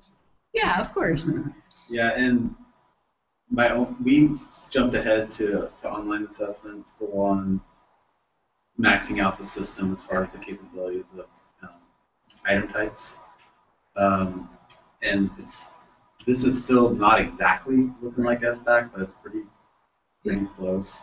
When our kids sat down to take that SBAC, it was like, oh, we've already been on the computer a couple times, already had practice typing in answers, and it was really nice feeling like we're setting them up for success. Okay. Yeah. Okay, so even if you don't like your test, go ahead and click publish, because this is just pretend, so publish. You're going to get a nice little screen that tells you, hey, your test has been published, and here's the name of it. Now remember, when we made this test, so far we have applied no tags. So the only way we're going to be able to find this test back in Illuminate is by remember the name. So look here and remember the name of the test. So many people get through this process and they're like, what did I call it again? So look at the title. This test now lives in that assessment tab in the item bank. So if you went up to assessments, you should see this test that you created top of the list. It should tell you how many questions, and over here it should say yes for published. Is that making sense? Okay. So we're going to now return to Illuminate. So go ahead and click that in the black navigation bar, return to Illuminate. Can we also search for tests by creation or modification date? You can. Okay. Yeah, here. Well, you can sort. So we want to find that test that we created. Sometimes there's a lag between how long it takes for a test to be sent from the item bank into Illuminate, because it's kind of like two separate places. But I usually, when I come here, it's in the top of my list. If you don't see it immediately at the top of your list, you might have to type in the name. So I'm going to click clear to make sure I didn't use any tags, because tags don't work. And I'm going to type in pretend and see if it shows up yet. Hey, it did. So here's my test, pretend test. Did yours pop up? Wow, how nice. Okay. That never works where it works for everybody. Okay, so now we're going to click on the test itself, because as the author of the test, we want to be good test writers, and we want to apply those tags that we were talking about before. So I'm clicking on the test. I'm going to go straight to the information tab, and I'm going to apply some tags. So if I'm only going to use this test in the 14-15 year, I can make the tag say 14-15. If I don't know whether I want to use it just the year, I can say repeats yearly, and then it will always be in my little account, and it's not officially tagged as any specific year. The next choice I have to make is subject area. So right now, I only see writing and reading. Hold on, that tells me I didn't do something. If that happens, that means this wasn't run. Tools, code, site ID fixer. You already know this, Frank. So once I run this, you should have more subject areas appear. So hold on just a moment. It is true. I like to get ahead of myself. I know. Okay. Information. Let's see if it fixed it. Nope. When you guys refresh your page, or can you refresh your page and see if your subject area has changed? Still the same? Okay. The only other reason I can think of is because we haven't loaded state data. When we load state data, it pre-populates all those subject areas. So more subject areas should appear. I will work on that. That's not a you problem. That's a me problem. So if your subject area doesn't appear because it's not writing or reading, then you can't pick a subject area right now, but you would have ELA, math, language development, all different codes. And then under scope, you would decide what do you want to call this assessment that you're creating. these words can be changed to match your lingo. So if you don't want to call it district benchmark, you want to call it common assessment, or you want to call it summative, we can change that to whatever label you want, and then you can tag it. So something to think about. For right now, I'm just going to choose a tag just so I have it. The grade level is the only thing that automatically comes over because the system knows what standards you picked originally, so it knows that. So you should already have that checked for you. Is that right? Okay. And then down at the bottom, this is where you have a performance band. So the district default, if I click on that little box, that's what the cut points are in the colors. And that's what we talked about possibly changing. If you don't like that, you can make your own, and then down in that drop down, your own will appear as a choice. Right now you haven't made any, so that's the only choice that appears. Okay, so we click Save. Now we've tagged our assessment, so that means we have a better chance of actually finding it. And you can see you have all the other tabs. So Standards is already collected for you. Alignment was already done for you too, so if you just click through all those, you're going to see Test was already aligned for you because you did it from the item bank, so it already knows which questions are which standards. The Questions tab has the answer key. That's already done for you. And notice some of the questions I have more than one right answer, so that's showing. So the kids would have to bubble A and B, B, C, E, if they were to get the answer right. Share is the last step that you would need to take. When you give an assessment, the only person that can see the results is you and whoever you shared it with. So if you don't share it with anyone, no one that's at an administrator level can see it.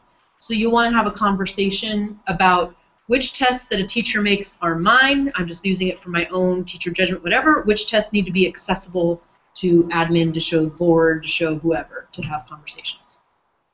So for sharing, you can click on this little drop down. Now my drop down has more options, I think.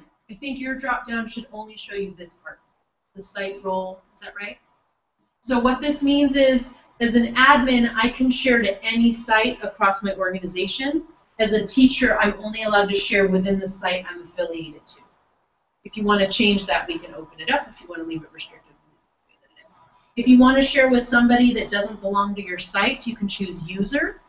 And when you choose user, you can just type in their name. So if I don't work at the same school as Wes, but I still want to share this assessment, I can type in his name here, pops up, and now I can share to him. And when I share, I'm going to share the ability to view and download my test, the ability to administer it. I'm not going to give anybody the ability to edit other than my system administrators. Edit means I don't like Tammy's test. I'm taking off question 5. She scanned question 5. Guess what? All those results are now going to. So it lets me become you as the author and change the test, and any changes I make, it actually changes your original test and your scores. So don't give anybody edit access unless it's a system administrator, because they need editing access in order to share your test across multiple sites. Exactly. So if somebody loves your test, they can still duplicate it, change the name, and then it doesn't touch your results or do anything to it. And they can do that if you only give them these 2. So that's plenty of permission and share. So we don't overshare. So you click these 2, click share, and now I've shared my assessment with Wes. It tells me up at the top who I've shared it with. And that's all I really need to do to be ready to give this assessment now and let other people find it. Everything else we've already talked about. So as far as printing answer sheets, viewing the test booklet, if you wanted to see what the test looked like on paper, here's your test. Test booklet is the student version, teacher booklet is the teacher version. So I'm a little over my time. I was a little off on my scheduling, but do you have general questions about, we've walked through basics, looking at students, creating an assessment. You feel okay about it? Yeah? So, yeah? Yay! You can't wait? Oh, good. Well, we're gonna have lunch and then you get to play. So we're gonna go to lunch. When we come back, you're gonna want to look at your curriculum, I'm guessing, and pick all those standards from the drop down that we were doing. And we'll go through creating an assessment with the item bank. The step I haven't shown you yet is, well, what if none of the items in the item bank are what I want and I want to create my own? So I'm going to let you pick standards, start building your test. I'm probably then going to stop you midway and say, okay, let me just show you how to build an item in case you're not finding what you need, and then you can keep working at your own pace. And you have so many people here, we could all help you. So does that sound okay? All right. Do you want to say anything before we go to lunch? Okay. How long's lunch? Okay. Have a great lunch. I'm heading to that cafe. It looks really good. Yeah, it is. Is that where we all go? Okay. Perfect. Do you want me to leave Hangouts open? Actually, I'm gonna shut this one down because I think there's a limit to how much time we can record. Oh, okay. I don't know if we see it or not. We'll see how much recording it does. Okay, no problem. It's working for now, and we'll introduce everybody back in. Okay. That'll be Illuminate part 2. What time are we coming? What time are you guys coming back? Oh, goodness gracious. That's awful. Yuck. Can I just close this? I'll send you an invite when we get back, okay? All right. Holy moly, I have 38 emails. But let's go to lunch. I don't want to look at them. You know the cafe has a very long wait. Oh. They have two ladies working there, and they don't really have. That's exactly it, yes. Oh, is there a better place to grab lunch that's nearby? Okay, where is there a place to head off to? There's quite a few if you go down gateways. Yeah. Go, wait, this way? Well, you can go out Gateway Oaks. Okay. And there's 2 shopping centers. There's a sandwich shop. Okay. There's a Chinese restaurant, Indian on one side. Ooh. On the other side, there's Subway, Chinese food, and there's a pizza joint. So there's different little options. Okay. They're not busy, they're not bad. Okay. They have a lineup. Then better off going somewhere else. Yeah. Okay. The ones on the right side tend to be less busy than the ones on the left. So like the Togo, Starbucks, and all that stuff on the left are always a mess. The ones on the right aren't usually nearly as bad. Oh, okay. That's good to know. That's information. Right versus left. Yeah. Got it. They're not too bad if they're not lined up. Okay. But it is small. Gonna just pretend